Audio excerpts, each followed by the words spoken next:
సభాకల్పతరుం వందే వేద శాఖోపజీవితం శాస్త్ర పుష్ప సమాయుక్తం విద్వత్ భ్రమర శోభితం. అటువంటి పరమేశ్వర స్వరూపమైనటువంటి సభా సదస్సుకు నమస్కారం చేసుకుంటూ చండీ సప్తశతి పారాయణలోకి మనం ప్రవేశిస్తున్నాం. చండీ సప్తశతి పారాయణలో భాగంగా మనం పూర్వాంగం మొత్తం చూసి తరువాత వచ్చేసరికి ఒక న్యాసం విడిచిపెట్టాం. పూర్వాంగంలో న్యాసం విడిచిపెట్టి అది చివరిలో చెప్తాను.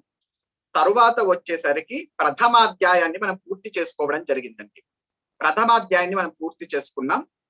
తరువాత ఈ రోజు మనం రెండవ అధ్యాయం మధ్యమ చరిత్రలోకి ప్రవేశిస్తున్నాం. ఆ ప్రథమాధ్యాయాన్ని నేను ఇంకొకసారి చదివి చూపెట్టవలసినటువంటి అవసరం ఉంది. అది నేను చూపిస్తాను. అది చివరిలో కానీ మనకు సమయాన్ని బట్టి నేను ఒకసారి చదివి వినిపించేటటువంటి ప్రయత్నం చేస్తాను. ఎలాగో రికార్డింగ్స్ పెడతాను కానీ అందులో కూడా మీరు వినవచ్చు. కానీ నేను క్లాస్ లో కూడా చూపించే ప్రయత్నం చేస్తాను. ఈ రోజు మనం రెండవ చరిత్ర మధ్యమ చరిత్రను రెండవ అధ్యాయంగా ప్రారంభం చేసుకుంటున్నాం. అమ్మవారు చేసేటటువంటి అనేకమైనటువంటి సంభారాలు చేస్తుంది అమ్మవారు. ఏ విధంగానైతే శ్రీ మహావిష్ణువు అనేకమైనటువంటి అవతారములు స్వీకరించి సంభారం, ఒక రాక్షస సంభారం చేస్తూ ఉంటాడు. ఆయన భగవద్గీతలో చెప్తారు కదా, యదా యదా హి ధర్మస్య గ్లాని భవతి భారత అభ్యుత్థానమ ధర్మస్య తదాత్మానం సృజామ్యహం. ఎప్పుడెప్పుడైతే అన్యాయం అనేటువంటిది పెట్టరేగిపోతుందో, సాధువులు అనేటువంటి వారు హింసింపబడతారో, అప్పుడు నేను అవతారాన్ని స్వీకరించి నేను రాక్షసుల్ని సంహారం చేస్తాను, సాధువులైనటువంటి వారిని రక్షిస్తాను అని చెప్పేసి శ్రీ మహావిష్ణువు ఆయన ఒక మాట ఇచ్చాడు మనందరికీ కూడా. మనకొక అభయ ప్రదానం చేశాడు. అదే విధంగా ఏ విధంగానైతే శ్రీ మహావిష్ణువు అవతార స్వీకారం చేస్తూ ఉంటాడో, అలాగే మహాదేవి అమ్మవారైనటువంటి మహామాయా స్వరూపిణి కూడా అవతారాలు స్వీకరిస్తుంది. పరమేశ్వరుడు ఈ విధంగా అవతారాలు స్వీకరించాడు. పరమేశ్వరుడు రాక్షస సంహారం చెయ్యాలి అంటే ఎలా ఉన్నాడో అలా వెళ్ళి రాక్షస సంహారం చేస్తూ ఉంటాడు. కానీ అమ్మవారు మాత్రం వివిధ స్వరూపాలుగా ఆవిర్భవించి ఆవిడ ఏ విధంగానైతే శ్రీ మహావిష్ణువు రాక్షస సంహారం చేస్తూ ఉంటాడో ఆ విధంగా అమ్మవారు కూడా అవతారాలు స్వీకరించి రాక్షస సంహారం చేస్తూ ఉంటుంది.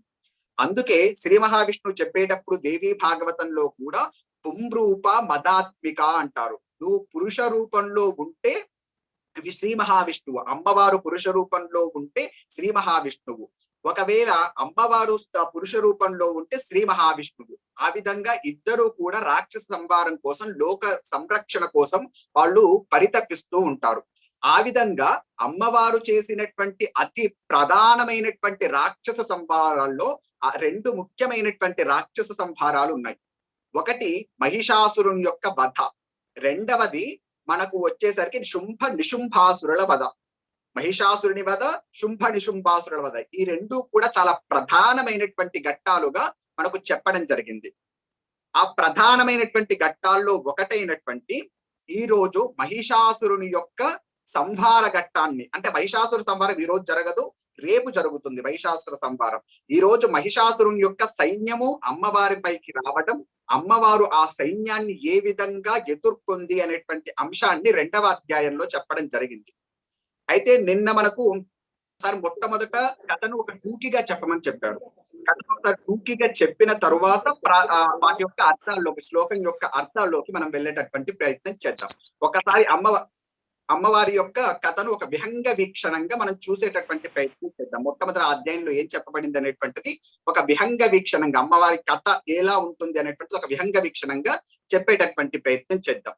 ఇందులో ప్రథమ చరిత్రకు వచ్చేసరికి మహంకాళి స్వరూపాన్ని ఏ విధంగా ధ్యానం చేసి ప్రథమ చరిత్ర పారాయణ చెయ్యాలి అనేటువంటి విషయాన్ని నిన్న చెప్పడం జరిగింది. ఈ రోజు వచ్చేసరికి మహాలక్ష్మి స్వరూపం, రెండవ అధ్యాయానికి మధ్యమ చరిత్రకు మహాలక్ష్మి దేవత అధిష్టాన దేవత అయి ఉంటుంది. ఆవిడ యొక్క ధ్యానాన్ని ఏ విధంగా చెయ్యాలి అనేటువంటి విషయాన్ని మనం ఇప్పుడు చెప్పుకోబోతున్నాం. అమ్మవారి యొక్క స్వరూపం నాకు ఇక్కడ చూపెట్టినటువంటి స్వరూపం మాత్రం, ఇక్కడ ఒక చిన్న తప్పు ఏంటంటే, తప్పు అంటే తప్పు కాదు, అది ఒక విషయాన్ని ఇక్కడ మర్చిపోయారు. బాణం అనేటువంటిది అమ్మవారు బాణములు కూడా పట్టుకుని ఉంటుంది. ఆ బాణములు ఒక్కటి చిత్రీకరించలేదు.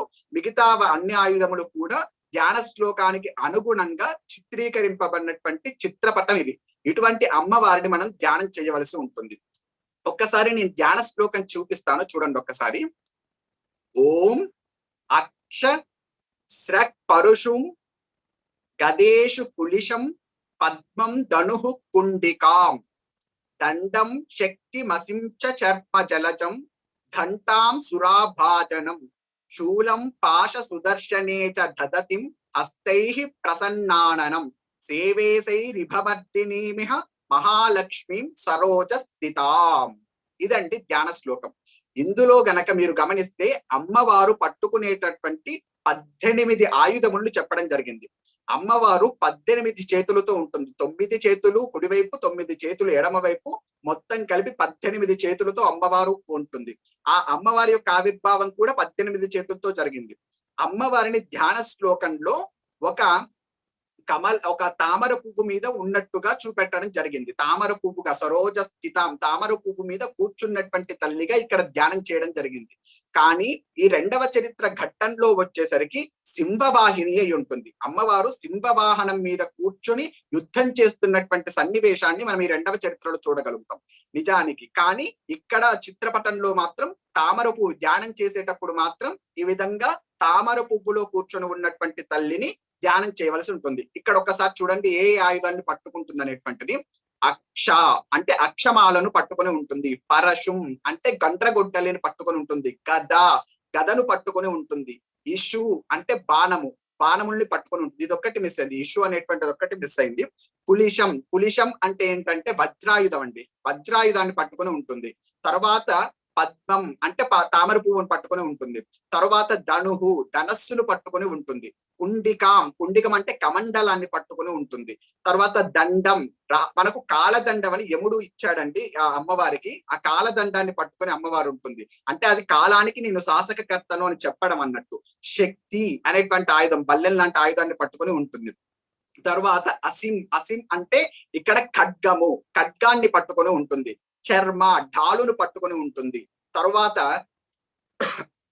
జలజం అంటే శంఖం అండి.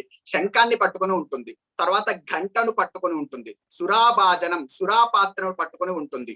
ఆ దాంట్లో ఆ మద్యం ఉన్నటువంటి పాత్రను పట్టుకొని ఉంటుంది. శూలం అంటే శూలాన్ని పట్టుకొని ఉంటుంది. పాశాన్ని పట్టుకొని ఉంటుంది. సుదర్శనం అనేటువంటి చక్రాన్ని పట్టుకొని ఉంటుంది. ఒక్కసారి ఇక్కడ చూపిస్తాను చూడండి అమ్మవారు ఎలా పట్టుకుంది అనేటువంటిది. పరశుం పట్టుకుంది. శూలం, ఇక్కడ చక్రం, మూడవది చక్రం. తర్వాత గద, ఇక్కడ మీకు ఇటువైపు కనిపిస్తుంది చూడండి జెట్ ఆకారంలో. ఇది వచ్చేసరికి ఈ చేతిలో ఉండాలి. అది వజ్రాయుధం అండి. వజ్రాయుధం ఇక్కడ ఇటువైపు కనిపిస్తుంది చూడండి, పూర్తిగా ఎడం వైపు. అది వజ్రాయుధం అండి. తర్వాత వచ్చేసరికి ఖడ్గాన్ని పట్టుకొని ఉంది. తర్వాత ఇక్కడ చూస్తే తామర పువ్వును పట్టుకొని కమలాన్ని పట్టుకొని ఉంది. ఇక్కడ వచ్చేసరికి బాణములు ఉండాలి అనుకుంటున్నాను. ఇక్కడ బాణములు లేవు. ఇక్కడ వచ్చేసరికి అక్షమాలను పట్టుకొని ఉంది తల్లి. తర్వాత వచ్చేసరికి ఇక్కడ కమండలం పట్టుకొని ఉంది. తర్వాత పానపాత్ర, తర్వాత ధనస్సు, తర్వాత డాలు పట్టుకొని ఉంది. ఇక్కడ దండం కనిపిస్తుంది చూసారు ఒక కర్ర మాదిరిగా. ఇది అమ్మవారు పట్టుకున్నటువంటి కాలదండం. తర్వాత వచ్చేసరికి ఇక్కడ పట్టుకున్నటువంటిది శక్తి అనేటువంటి ఆయుధం. తర్వాత వచ్చేసరికి పాశాన్ని పట్టుకొని ఉంది తల్లి. ఇక్కడికి వచ్చేసరికి ఘంటను పట్టుకొని ఉంది. తర్వాత శంఖము. ఈ విధంగా ఉండి అమ్మవారు ఎర్రని వర్ణంతో ఉంటుంది అని వర్ణించడం జరిగింది. ఎర్రని వర్ణంతో అమ్మవారు ఉంటుంది. ఆవిడ ఎలా కూర్చొని ఉంటుంది అంటే సరోజం పైన కూర్చొని ఉంటుంది అని వర్ణించడం జరిగింది. ప్రసన్నమైనటువంటి వదనంతో ఉంటుంది. సేవే సైరిభమర్దినీమిహ మహాలక్ష్మీం, మహిషాసుని సంహరించినటువంటి ఓ తల్లి మిమ్మల్ని నేను సేవిస్తున్నాను అని ఈ ధ్యాన శ్లోకం యొక్క అర్థం అండి. ఈ ధ్యాన శ్లోకాన్ని చేసేటప్పుడు అమ్మవారిని ఈ విధంగా 18 చేతులతో ఉండి ఎర్రని వర్ణంతో ఉండి ఆ చక్కగా తామర పువ్వు మీద కూర్చొని పద్మాసనంలో ఉన్నటువంటి తల్లిని ధ్యానం చెయ్యమని చెప్పడం జరిగిందండి. ఇది రెండవ చరిత్రకు సంబంధించినటువంటి మహాలక్ష్మి స్వరూపం యొక్క దేవి యొక్క స్వరూపం. ఇప్పుడు మనము రెండవ అధ్యాయంలోకి ప్రవేశిస్తున్నాం. అసలు రెండవ అధ్యాయం ఎలా ప్రారంభమవుతుంది ఏంటి అనేటువంటిది. ఈ రెండవ అధ్యాయం, మూడవ అధ్యాయం, నాలుగవ అధ్యాయం ఈ మూడు కూడా ఒకటే భాగం అండి. మహిషాసురుని యొక్క వృత్తాంతం వస్తుంది. రెండవ భాగంలో వచ్చేసరికి మహిషాసురుని యొక్క సైన్యం ఏదైతే ఉందో ఆ సైన్యం అమ్మవారిపైకి పరిగెత్తుకుంటూ రావడం, అమ్మవారు వాళ్ళందరినీ కూడా తుత్తినీయలు చేసేయడం మొట్టమొదటి రెండవ అధ్యాయంలో ఉంటుంది. తర్వాత మూడవ అధ్యాయంలో వచ్చేసరికి మహిషాసురుని యొక్క సంహారం జరుగుతుంది రెండవ అధ్యాయంలో. మూడవ అధ్యాయంలో వచ్చేసరికి శక్రాది దేవతలు అంటే ఇంద్రాది దేవతలందరూ కూడా వాళ్ళ యొక్క కష్టములను తీర్చినందుకు గాను అమ్మవారిని స్తోత్రం చేయడం జరుగుతుంది. దాన్ని కాత్యాయని సూక్తము అని చెప్పడం జరిగింది శాస్త్రముల్లో. కాత్యాయని అమ్మవారి దేవీ మహత్యంలో మార్కండేయ పురాణంతర్గతంగా చేసినటువంటి ఆ సూక్తానికి కాత్యాయని సూక్తము అని పేరు. అటువంటి కాత్యాయని సూక్తం లేదా నారాయణి స్తోత్రం అని కూడా అంటారు. ఆ నారాయణి స్తోత్రం లేదా కాత్యాయని సూక్తం అనేటువంటిది మనకు 4వ అధ్యాయంలో వస్తుంది. ఈ విధంగా మనకు మధ్యమ చరిత్ర అనేటువంటిది స్ట్రక్చర్ చేయబడిందండి. ఇందులో మనము మొట్టమొదట మహిషాసురుని యొక్క వృత్తాంతం ఏంటి అనేటువంటి విషయాన్ని చూస్తాం. అంటే మహిషాసురుని యొక్క జన్మ వృత్తాంతం ఇవన్నీ కూడా మనకు మార్కండేయ పురాణంతర్గతంగా దేవి మహత్యంలో చెప్పబడలేదు. ఈ మహిషాసురుని యొక్క ఎలా పుట్టాడు ఏంటి అనేటువంటిది ఇది నేను దేవి భాగవతంలో నుంచి, ఇతర పురాణాల్లో నుంచి, మార్కండేయ పురాణంతర్గతంగా ఉన్నటువంటి విషయాల్లో నుంచి కూడా నేను జోడించి, అంటే కాస్త సమగ్రంగా ఉండడం కోసం, మనం చెప్పుకుంటున్నటువంటి కథ కాస్త సమగ్రంగా సంపూర్ణంగా ఉండడం కోసం నేను ఈ విషయాన్ని కూడా కలపడం జరుగుతుంది. కానీ మహిషాసురుని యొక్క వృత్తాంతాన్ని అక్కడ చెప్పడం జరిగింది. మహిషాసురుడు దైత్యులకు నాయకుడిగా ఉన్నాడు, దేవతలకు నాయకుడిగా ఇంద్రుడు ఉన్నారు, వారిద్దరు యుద్ధం చేసుకున్నారు అనేటువంటి ఘట్టం నుంచి మాత్రమే ఈ దేవి మహత్యంలో 2వ అధ్యాయంలో ప్రారంభించేయడం జరుగుతుంది. అయితే ఇక్కడ మనము ఈ మహిషాసురుని యొక్క వృత్తాంతాన్ని కూడా ఇక్కడ చెప్పుకునేటువంటి ప్రయత్నం చేద్దాం కాస్త సమగ్రంగా ఉండడం కోసం. మహిషాసురుడు అనేటువంటి రాక్షసుడు ఎలా పుట్టాడు అంటే, ధనువు అని ఒక రాక్షసుడు, ఆయన ధనువు యొక్క వంశంలోని వారు కాబట్టి వాళ్ళకు దానవులు అనేటువంటి పేరు వచ్చింది. ఆ ధనువుకి 2 కుమారులు ఉన్నారండి, రంభుడు కరంభుడు అని 2 కుమారులు. అందులో కరంభుడు అనేటువంటి రాక్షసుడు, రంభుడు అనేటువంటి రాక్షసుడు ఇద్దరు కూడా ఎలాగైనా ఈ లోకాన్నన్నిటినీ శాసనం చెయ్యాలి అనేటువంటి ఉద్దేశంతో వాళ్ళు తపస్సును ప్రారంభం చేశారు. వాళ్ళ యొక్క కుటిల బుద్ధిని కనిపెట్టినటువంటి ఇంద్రుడు వాళ్ళ యొక్క తపస్సును భగ్నం చేయాలని తలంచాడండి. అప్పుడు కరంభుడు నీటిలో కూర్చొని తపస్సు చేస్తున్నాడు. నీటిలో మునిగి అక్కడ నీటి యొక్క స్తంభనం చేసి ఆయన తపస్సు చేస్తూ ఉన్నాడు. రంభుడు వచ్చేసరికి చెట్టు పైన కూర్చొని వేలాడుతూ కింద అగ్నిని వెలిగించుకొని తపస్సు చేస్తున్నాడు. ఇది చాలా ఉగ్రమైనటువంటి తపస్సు అండి. ఎవరు కూడా ఇటువంటి తపస్సులు చేయడానికి వీలు లేదు. ఇటువంటి తపస్సుల్ని ఎప్పుడూ కూడా శాస్త్రం అంగీకరించదు. తన శరీరాన్ని పూర్తిగా ఖేద పెట్టుకుని పరమేశ్వరుడు వస్తేనే ఈ శరీరానికి ఖేదం ఆపుతాను అనేటువంటి విధానంలో తపస్సు చేయడం అనేటువంటిది పూర్తిగా తామస గుణ ప్రవృత్తితో కూడినటువంటి తపస్సు. అటువంటి తపస్సును ఎప్పుడూ కూడా శాస్త్రం అనేటువంటిది అంగీకరించదు. సాత్విక పరమైనటువంటి తపస్సు, ఒక వాల్మీకి మహర్షిలా తపస్సు చేయాలి, ఒక వ్యాస భగవానులా తపస్సు చేయాలి, ఒక వశిష్ఠుల్లా తపస్సు చేయాలి. కానీ ఉగ్ర తపస్సులు ఎప్పుడూ కూడా అంగీకరింపబడవు. కానీ ఉగ్ర తపస్సు కూడా పరమేశ్వరుడు ప్రత్యక్షం అవుతాడు. కానీ ఉగ్ర తపస్సు అనేటువంటిది శాస్త్రబద్ధమైనటువంటిది కాదు. కానీ వీళ్ళిద్దరూ కూడా ఉగ్ర తపస్సును ప్రారంభం చేశారు. అయితే కరంభుడు ఆ నీటిలో ఉండి తపస్సు చేస్తూ ఉంటే ఇంద్రుడు మొసలి రూపంలో వచ్చి కరంభుడిని తినేసి ఆయన యుద్ధంలో చంపేశాడు కరంభుడిని. ఆయన తపస్సు యొక్క ఫలితం పొందకుండానే తన యొక్క సోదరుడు చనిపోయాడనేటువంటి దానితో ఇప్పుడు పరమేశ్వరుడు ఎలాగైనా ప్రత్యక్షం అవ్వాలి అని చెప్పేసి తన శిరస్సును ఎడమ చేత్తో తన యొక్క శిరస్సును పట్టుకొని కుడి చేత్తో ఒక ఖడ్గంతో తన యొక్క శిరస్సును నరుక్కోపోయాడు రంభుడు.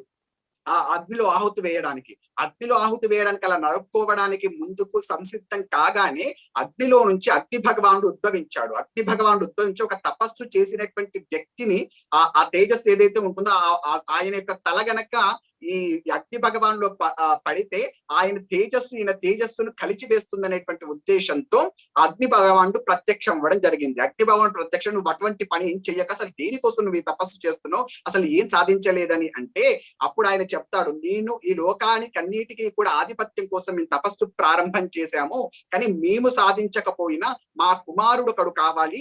ఆ కుమారుడు అనేటువంటి వాడు లోకాలన్నిటిని కూడా పరిపాలన చేయగలగాలి, ఇంద్రుణ్ణి జయించాలి. ఎందుకంటే ఇంద్రుని చేతిలోనే కదా చనిపోయేందు నా సోదరుడు. కాబట్టి ఇంద్రుని జయించగలిగినటువంటి ఒక కుమారుణ్ణి సాధించాలి, వాడు కామరూపి అయి ఉండాలి అని చెప్పి వరాన్ని కోరుకుంటాడు రంభుడు అగ్ని భగవానుని దగ్గర. అగ్ని భగవానుడు సరే అని సమ్మతించి ఆ వరాన్ని అనుగ్రహిస్తాడు. నువ్వు ఇప్పుడు గనక వెళ్ళి ఏ స్త్రీ యందు అయితే నీ యొక్క తేజస్సు అనేటువంటిది నిక్షిప్తం చేస్తే, ఇప్పుడు వెళ్ళి నీ కంటపడినటువంటి ఏ స్త్రీ యందు అయితే నీ యొక్క తేజస్సును నిక్షిప్తం చేస్తావో ఆ తేజస్సు యందు నీకు పుత్రుడు పుడతాడు, ఆ పుత్రుడు లోకాలన్నిటికీ అధిపతి అవుతాడు అని చెప్పేసి వరాన్ని అనుగ్రహించి అగ్ని భగవానుడు అంతర్ధానమైపోతాడు. అప్పుడు ఈ రంభుడు వెళ్ళి ఆయన అలా వెళుతూ వెళుతూ ఒకానొక మలయ పర్వతం పైన ఉండేటువంటి గంధర్వ జాతికి సంబంధించినటువంటి అనేకమైనటువంటి జంతువులు ఆ మలయ పర్వతం మీద విహరిస్తూ ఉన్నాయి. ఒక ఆవులు, మేకలు, గేదెలు అన్ని కూడా అక్కడ విహరిస్తూ ఉన్నాయి. అలా విహరిస్తున్నటువంటి ఆ సందర్భంలో ఈ ఎప్పుడైతే రంభుడు అక్కడికి వచ్చాడో వాడికి ఎలా బుద్ధి పుట్టిందో తెలియదు. వాడికి ఒక గేదెను చూసి మోహానికి గురయ్యాడు.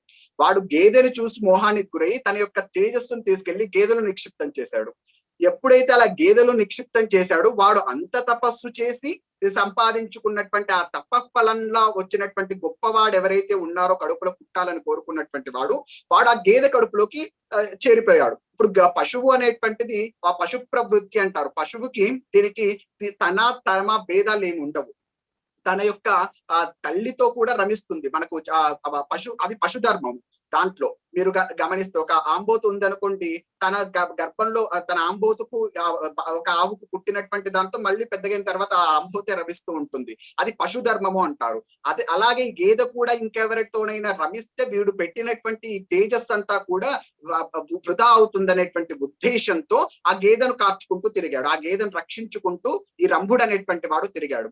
అలా తిరుగుతూ ఉన్నటువంటి సందర్భంలో ఆ గేదెను చూసి మోహించినటువంటి ఇంకొక దున్నపోత ఒకటి ఉంది. ఆ దున్నపోతు వచ్చి వీడితో రంభుడితో యుద్ధం చేసి రంభుడిని సంహరించి ఆ గేదెను వశపరుచుకోవాలని ప్రయత్నం చేసింది. ఎమ్మటే ఆ గేదె గంధర్వ లోకానికి వెళ్ళి అక్కడ శరణు పొందితే గంధర్వులందరూ కూడా ఆ గేదెను వస్తున్నటువంటి ఆ దున్నపోతును సంహరించి ఈ గేదెను రక్షించడం జరిగింది.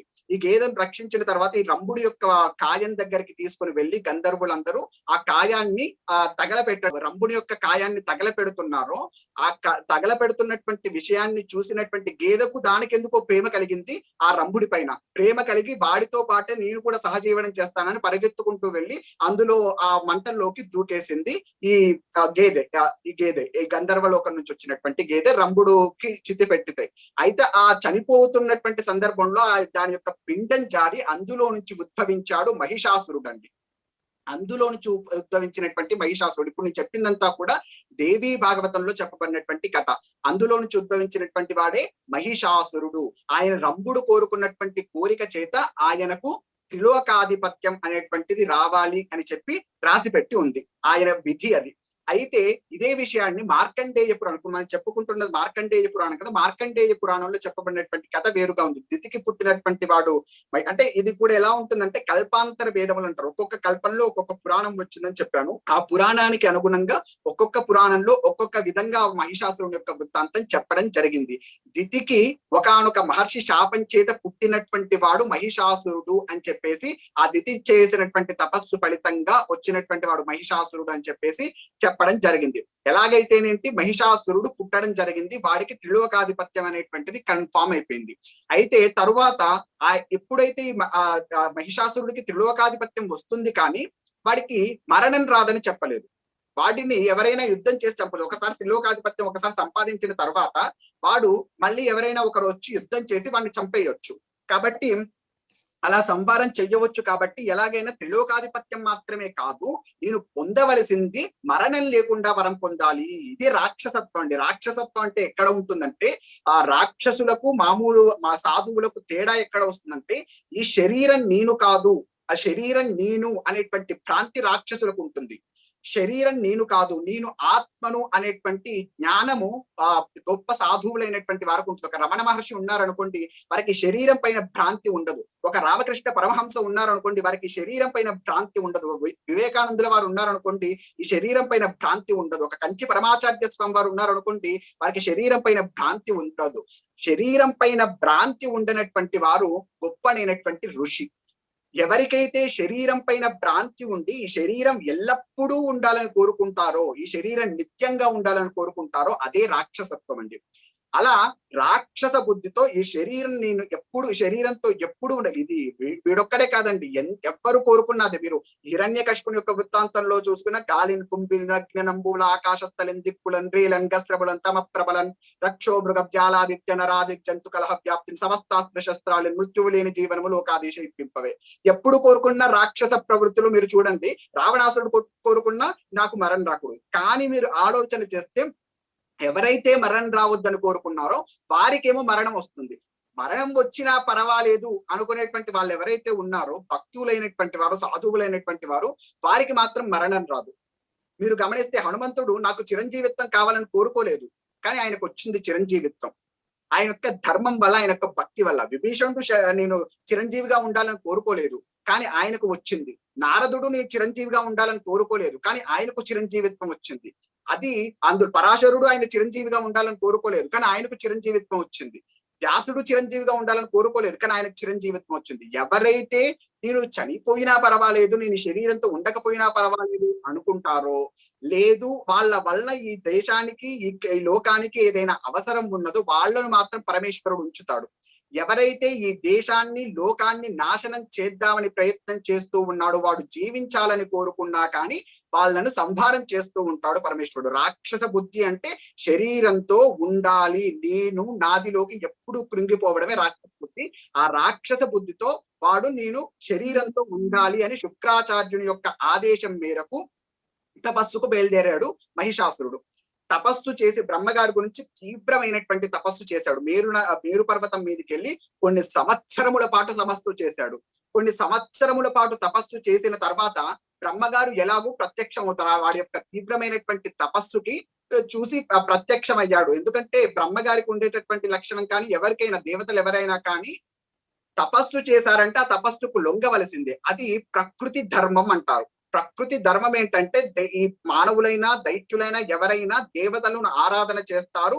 ఆరాధన చేశారు అంటే ఖచ్చితంగా వాళ్ళు వచ్చి ప్రత్యక్షం అవ్వవలసిందే. మీరు భాస్కరాచార్యుని యొక్క జీవిత వృత్తాంతంలో చూస్తే ఆయన సూర్య భగవాను శాసించాడు, నువ్వు ప్రత్యక్షం అవ్వవలసిందే అని చెప్పేసి. అంటే అది ఉపాసనా శక్తితో అలా వస్తుంది.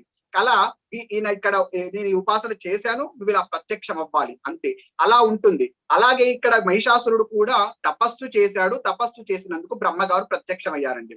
బ్రహ్మగారు ప్రత్యక్షమైన తర్వాత ఆయన కోరుకున్నటువంటి వరం ఏంటో తెలుసా అండి? నేను మరణించకూడదు, అది అందరికీ తెలిసిందే. మరణించకూడదు అని కోరుకున్నాడు. అప్పుడు బ్రహ్మగారు చెప్పారు, అరే నువ్వే కాదురా, నేనే శాశ్వతం కాదు, 100 బ్రహ్మ సంవత్సరాలు గడిచాయి అనుకో, నేను శరీరాన్ని విడిచిపెట్టేస్తాను, నేను చచ్చిపోతాను, నేను చచ్చిపోయినకి బ్రహ్మస్థానంలోకి ఇంకో బ్రహ్మ వస్తారు. కాబట్టి నాకే శాశ్వతత్వం లేదు, నీకు శాశ్వతత్వం నేను ఎలా ఇస్తాను? నీకు శాశ్వతత్వం ఇవ్వడం అనేటువంటిది నా వల్ల కాదు. కాబట్టి అది కాకుండా ఎలా చచ్చిపోతావో చెప్పు, నువ్వు ఎలా చచ్చిపోతావో చెప్పు అంటే అప్పుడు ప్రతి ఒక్కరికి ఉండే ఏవో ఒక ఎగ్జామ్షన్స్ అడుగుతూ ఉంటారండి. వీళ్ళందరూ కూడా, రాక్షసులందరూ కూడా నాకు ఇలా చావు రాకూడదు, అలా చావు రాకూడదు అని చెప్పేసి ఏవో ఎగ్జామ్షన్స్ అడుగుతూ ఉంటారు, కానీ వాళ్ళు చచ్చిపోతూ ఉంటారు. అలాగే వీడికి ఉండేటటువంటి ఉద్దేశం ఏంటంటే బహిష ప్రవృత్తి అంటే ఎలా ఉంటుందో చూడండి ఒకసారి. సురదైత్య మానవులలో పురుషుడు నన్ను చంపకుండా పూరింపు నా వరం.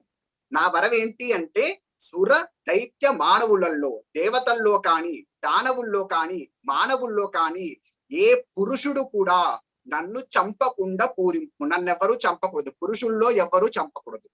ఆడుది నన్ను చంప తరమే యద్దానికి, ఎలా మాట్లాడుతున్నాడు చూడండి. ఆడది నన్ను చంపన్ తరమే యద్దాని నొక్కతన్ విడుగు ముగిని. ఇది రాక్షసత్వం అంటే. ఒక స్త్రీని ఎంత తక్కువగా అంచనా వేశాడో చూడండి. ఒక స్త్రీ యొక్క శక్తిని బాహ్యంగా కనిపించేటటువంటి శక్తిని ఆధారం చేసుకొని ఆవిడకు శక్తి లేదు అనేటువంటి భావనకు వచ్చాడు. స్త్రీకి బయటికి శారీరకంగా ఉండేటటువంటి శక్తి పురుషుని కంటే కొద్దిగా తక్కువ ఉండవచ్చు, కానీ మానసిక శక్తిలో స్త్రీకి మించినటువంటిది లేదు. పాతివ్రత్య శక్తితో ఈ దేశాన్ని నిలబెట్టింది పతివ్రతలండి.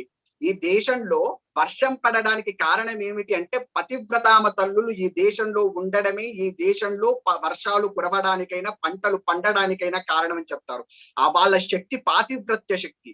వాళ్ళ శక్తి బయటికి కనిపించేటటువంటి బాహుబలము ఇలా కాదు. బాహుబలంలో పురుషుడి కంటే తక్కువగా ఉండొచ్చు, కానీ వాళ్ళ యొక్క మనుస్మృతిలో కూడా చెప్తారు 4 వంతులు ఎక్కువగా ఒక పురుషుడి కంటే స్త్రీ ఆలోచించగలుగుతుంది. ఆవిడ యొక్క జ్ఞానం అంత ఎక్కువగా ఉంటుంది. అందుకే వాళ్ళకి ఏ పని ఇచ్చారంటే చాలా వరకు పిల్లల్ని పెంచేటటువంటి పనిని పురుషుడికి ఇవ్వలేదు, స్త్రీకి మాత్రమే ఇచ్చారు. ఆవిడ ఓపికకి ఆవిడ చెయ్యగలిగినటువంటి దాన్ని. మీకు ఇంకొక అడుగు ముందుకు వేసి చెప్పనా, ఇందులో పురుషుడి కంటే కూడా స్త్రీకే ఎక్కువ ప్రాధాన్యత ఉందండి. పురుషుడు ప్రయత్నపూర్వకంగా గౌరవాన్ని పొందాలి.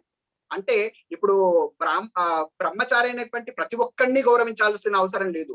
బ్రహ్మచారి అయ్యి వాడు వేదమును ఎవడైతే నేర్చుకుంటున్నాడో వాడినే గౌరవించాలి. వేదమును నేర్చుకోకుండా ఉన్నటువంటి బ్రహ్మచారికి గౌరవం అవసరం లేదు. ఎవడైతే యజ్ఞమును చేసేటటువంటి గృహస్థుకు మాత్రమే గౌరవించాలి. అటు మిగతా గృహస్థుల్ని గౌరవించాల్సినటువంటి అవసరం లేదు. ఎప్పుడైతే భార్య పక్కన ఉంటుందో అటువంటి గృహస్థును మాత్రమే గౌరవించాలి. అలాగే సన్యాసి ఎవరైతే ఉన్నారో ఆ సన్యాసిని కూడా గౌరవించవచ్చు. కానీ ఆడది అనేటువంటి వాళ్ళు ఎవరైతే ఉన్నారో వారు బాలగా చిన్న పిల్లగా ఉన్నప్పటి నుంచి పూజించవచ్చు. ఒక పురుషుడు పుట్టాడు అనుకోండి, వాళ్ళని మహావిష్ణువు పుట్టాడని ఏమనరు.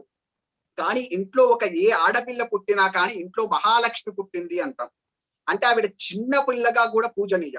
బాలగా, అందుకే మేము నవరాత్రుల్లో కూడా బాలగా పూజ చేస్తాం మనం. చిన్న పిల్లగా అంటే 9 సంవత్సరాలు నిండినటువంటి ఆవిడ ఉందనుకోండి, ఆవిడని దుర్గగా ఆరాధన చేస్తాం. 1 సంవత్సరం ఉండేటువంటి పిల్లని ఆరాధన చేస్తాం. 2 సంవత్సరాలు ఉండేటటువంటి పిల్లని ఆరాధన చేయొచ్చు. 3 సంవత్సరాలు ఉండేటటువంటి పిల్లను ఆరాధన చేయవచ్చు. అలా బాలగా పూజనీయ. తరువాత కన్యగా పూజనీయ. ఆవిడ కన్యాస్తం స్వీకరించిన తర్వాత కూడా పూజనీయ. తర్వాత సుహాసినిగా కూడా పూజనీయ. సుహాసిన్యర్చన ప్రీత అంటాం. ఆవిడ సుహాసినిగా కూడా పూజనీయ. తరువాత భర్త శరీరాన్ని విడిచిపెట్టినప్పటికీ కూడా ఆవిడ పూజనీయ. అది శాస్త్రంలో చెప్తున్నటువంటి మాట అండి. వాళ్ళు పూజనీయ ఎల్లప్పుడూ. వాళ్ళు పుట్టుకతో పవిత్రుడు. పురుషుడు ప్రయత్నపూర్వకంగా పవిత్రత అనేటువంటిది సంపాదించుకోవాలి. కానీ ఆ స్త్రీ పుట్టుకతో పవిత్రురాలు. ఆవిడకు ప్రత్యేకంగా ఏదో బ్రహ్మచర్యాసనంలో ప్రవేశించింది అప్పుడే పూజించాలనేటువంటి నియమాలు ఏం లేవు. కానీ పురుషుడికి అటువంటి నియమాలు ఉన్నాయి. స్త్రీ పుట్టుకతో ఆవిడకి ఏమి తెలిసి తెలియదు అనేటువంటి దాంతో కూడా సంబంధం లేదు. ఆవిడ పూజనీయ. కానీ పశు ప్రవృత్తి అంటే మహిష ప్రవృత్తి అంటే ఎలా ఉంటుందో చూడండి. ఒక స్త్రీని ఆడుది నన్ను చంపంతరమే, ఒక ఆడదానికి నన్ను చంపన సాధ్యమవుతుందా? కాబట్టి ఒక ఆడదాన్ని నన్ను చంపడానికి ఒక అవకాశ స్థానంగా విడిచిపెడుతున్నాను అని చెప్పేసి అవకాశ స్థానంగా విడిచిపెట్టాడు మహిషాసురుడు. సరే బ్రహ్మగారు వరం ఎలాగూ ఇస్తాడు, సరే నిన్ను ఒక స్త్రీనే చంపుతుందిలే అని చెప్పేసి మహిషాసురుణ్ణి విడిచిపెట్టాడు. ఎప్పుడైతే ఆ వరాలు ఇచ్చారో ఈ రాక్షసులంతా చేసేది ఏంటంటే వెంటనే ఇంద్ర పదవి దగ్గరికి, స్వర్గలోకంలోకి వెళ్ళి దండెత్తడం. ప్రతి దగ్గర కూడా మీరు చూడండి, మనకు రామాయణంలో కూడా వస్తుంది. రావణాసున్న సూర్య ప్రతపతి పార్శ్వే వాతి నమారుత చలోర్మిమాలితం దృష్ట్వా సముద్రోపి కంపతే అని చెప్పేసి ప్రతి ఒక్క దానిపైన వారి ఆధిపత్యం ఉండాలని ప్రయత్నం చేస్తూ ఉంటారు వాళ్ళంతా. మీరు గమనిస్తే అంటే ఇప్పుడు సూర్యుడిని తన పని తాను చేసుకోనివ్వరు. వీళ్ళే సూర్యుని పైన ఆధిపత్యాన్ని చలాయించాలని చూస్తూ ఉంటారు. అలాగే నీటి పైన ఆధిపత్యం తనదే కావాలి అనుకుంటారు. అలాగే వచ్చేసరికి ఇప్పుడు ఇంద్రుని యొక్క ఆధిపత్యం ఏదైతే ఉందో ఇంద్రుని ఆధిపత్యం తానే చేయాలనుకుంటారు. వరుణి యొక్క ఆధిపత్యం తానే చేయాలనుకుంటారు. అగ్నిలో ఇచ్చేటటువంటి హవిస్సులు ఏవైతే ఉన్నాయో ఆ హవిస్సులు కూడా తానే స్వీకరించాలి అనుకుంటారు. అలా ఎప్పుడు కూడా ఇంద్రుని పైన దాడి చేశారు. అప్పుడు మహిషాసురుడికి తరువాత దేవతలకు ఇద్దరికి కూడా మహిషాసురుడు మొత్తం దైత్య సైన్యాన్ని అంతా కూడా కూడగట్టాడు. అనేక చిక్షురుడు, అసిలోముడు అనేటువంటి అనేక మంది రాక్షసులందరినీ కూడా కూడగట్టాడు మహిషాసురుడు. ఎప్పుడైతే వీళ్ళందరు రాక్షసులు ఒక దగ్గర చేరి తర్వాత దేవతలపైకి యుద్ధానికి వెళ్ళారో దేవతలు రాక్షసులు ఇద్దరు కూడా ఎప్పుడూ యుద్ధం జరుగుతూ ఉంటుంది. ఈ యుద్ధం ఏంటి అంటే మంచి చెయ్యాలి అనుకునేటువంటి వారికి, చెడు చెయ్యాలి అనుకునేటువంటి వారికి ఒక యుద్ధం అండి. దీన్ని ఒక సంఖ్యారూపకంగా వాళ్ళు అక్కడ చూపిస్తూ ఉంటారు. అంటే మంచి చేసే వాళ్ళు అప్పుడు కొద్దిగా కష్టాలు అనుభవించినట్టు కనిపించినప్పటికీ తరువాత వారు విజయాన్ని పొందుతారు అనేటువంటి విషయాన్ని చెప్పడానికి ఎప్పుడు కూడా దేవతల్ని విజయం భరిస్తూ ఉంటుంది. అలాగే మీరు గమనిస్తే ఇక్కడ కూడా వీళ్ళిద్దరూ కూడా 100 సంవత్సరములు యుద్ధం చేశారండి. దేవతలు దానవులు ఇద్దరూ కలిసి 100 సంవత్సరములు యుద్ధం చేశారు. 100 సంవత్సరములు యుద్ధం చేసిన తరువాత అప్పుడు మహిషాసురుడు విజయాన్ని పొందాడండి. మహిషాసురుడు విజయాన్ని పొందగానే వెంటనే అక్కడ ఉండేటట్టు అందరి పదవులు తొలగించేశాడు. అందరి పదవులు తొలగించేసి తానే ఆ పదవిని అలంకరించాడు. ఇంద్రుని యొక్క పదవిని తానే అలంకరించాడు. తర్వాత అగ్ని యొక్క పదవిని తానే అలంకరించాడు. తర్వాత వాయువు యొక్క పదవిని, ఈ సముద్రుని యొక్క పదవిని, అన్ని పదవుల్ని కూడా తనే అంగీకరించాడు. అంటే ఇది ఈశ్వరుని యొక్క శాసనానికి వ్యతిరేకంగా వెళ్ళడం. ఈశ్వరుడు ఎవరినైతే ఉండమని నియమించాడో, ఎవరినైతే ఈ పని చెయ్యమని శాసించాడో ఆ పనిని వాళ్ళను చెయ్యకుండా అడ్డుకుంటున్నాడు ఇక్కడ ఉండేటటువంటి మహిషాసురుడు. కాబట్టి ఇది ఈశ్వర శాసనానికి ధిక్కారం. కాబట్టి ఈశ్వర శాసనాన్ని వ్యతిరేకించినటువంటి వాణ్ణి ఎలాగైనా తుదముట్టించాలి. కానీ ఇప్పుడు వాడి పరిపాలన సాగిస్తున్నాడు. దేవతలందరినీ కూడా అక్కడ ఉండేటటువంటి వాటి నుంచి తొలగతోశాడు. ఇప్పుడు వాళ్ళు ఏం చేస్తున్నారు దేవతలందరూ అంటే సామాన్యమైనటువంటి మానవుల్లా భూమి యందు సంచరిస్తూ ఉన్నారు. అక్కడ ఇక్కడ ఈ చోట ఆ చోట అనకుండా అంతటా తిరుగుతూ ఉన్నారు. మధ్యలోకంలో తిరుగుతూ ఉన్నారు. తిరుగుతూ ఉంటే కొన్ని సంవత్సరంలో అలా గడిచిపోయింది. ఎన్నాళ్ళు ఇలా తిరుగుతాం? దేనికోసం ఎలా ఇట్లా తిరుగుతూ ఉంటే మనకేమైనా ఇప్పుడు ఆ మహిషాసురుడిని జయించడానికి ఏదైనా ఉపాయం ఆలోచించాలి కదా! నా ఉద్యమేనైవ సిద్ధ్యంతి కార్యాన్ని. మనం ఏదైనా ప్రయత్నం చేయకపోతే ఆ కార్యములనేటువంటివి సఫలీకృతం కావు. కాబట్టి ఏదైనా ఒక ప్రయత్నం చెయ్యాలి అనేటువంటి ఉద్దేశంతో ఈ ఈ దేవతలందరూ కలిసి బ్రహ్మగారి దగ్గరికి వెళ్లారండి. బ్రహ్మగారి దగ్గరికి వెళ్లి వారి యొక్క కష్టాలన్నీ చెప్పుకుంటే, మనందరం కలిసి విష్ణు భగవానుడి దగ్గరికి, శివుడి దగ్గరికి వెళ్దాము అంటే, శివుడు, విష్ణువు ఉన్నటువంటి దగ్గరికి బ్రహ్మగారిని పురస్కృత్య, బ్రహ్మం పురస్కృత్య అని అంటారు. బ్రహ్మగారిని ముందు పెట్టుకొని వాళ్ళు శివుని దగ్గరికి, విష్ణువు దగ్గరికి వెళ్లారండి. వాళ్ళ యొక్క కష్టాలన్నీ చెప్పారు. వీళ్ళతో ఇంత యుద్ధం అక్కడ విష్ణు భగవాన్ దగ్గరికి వెళ్ళి ప్రార్థన కూడా చేస్తారు. దేవదేవ జగన్నాథ సృష్టి స్థిత్యంతకారక దయాసింధు మహారాజా త్రాహిమాం శరణాగత. మేము ఇట్లా శరణాగతి చేస్తున్నాం శ్రీ మహావిష్ణు, నీవే మమ్మల్ని రక్షించాలి అని చెప్పేసి వాళ్ళ యొక్క కష్టములన్నీ కూడా చెప్పుకుంటారు. వాళ్ళ కష్టములన్నీ చెప్పుకుంటే ఆ మహిషాసురుని యొక్క సంహారం జరగాలి అని వాళ్ళందరూ కూడా కోపోద్రిక్తులు అవుతారండి. ఇది మనం గమనించవలసినటువంటి విషయం.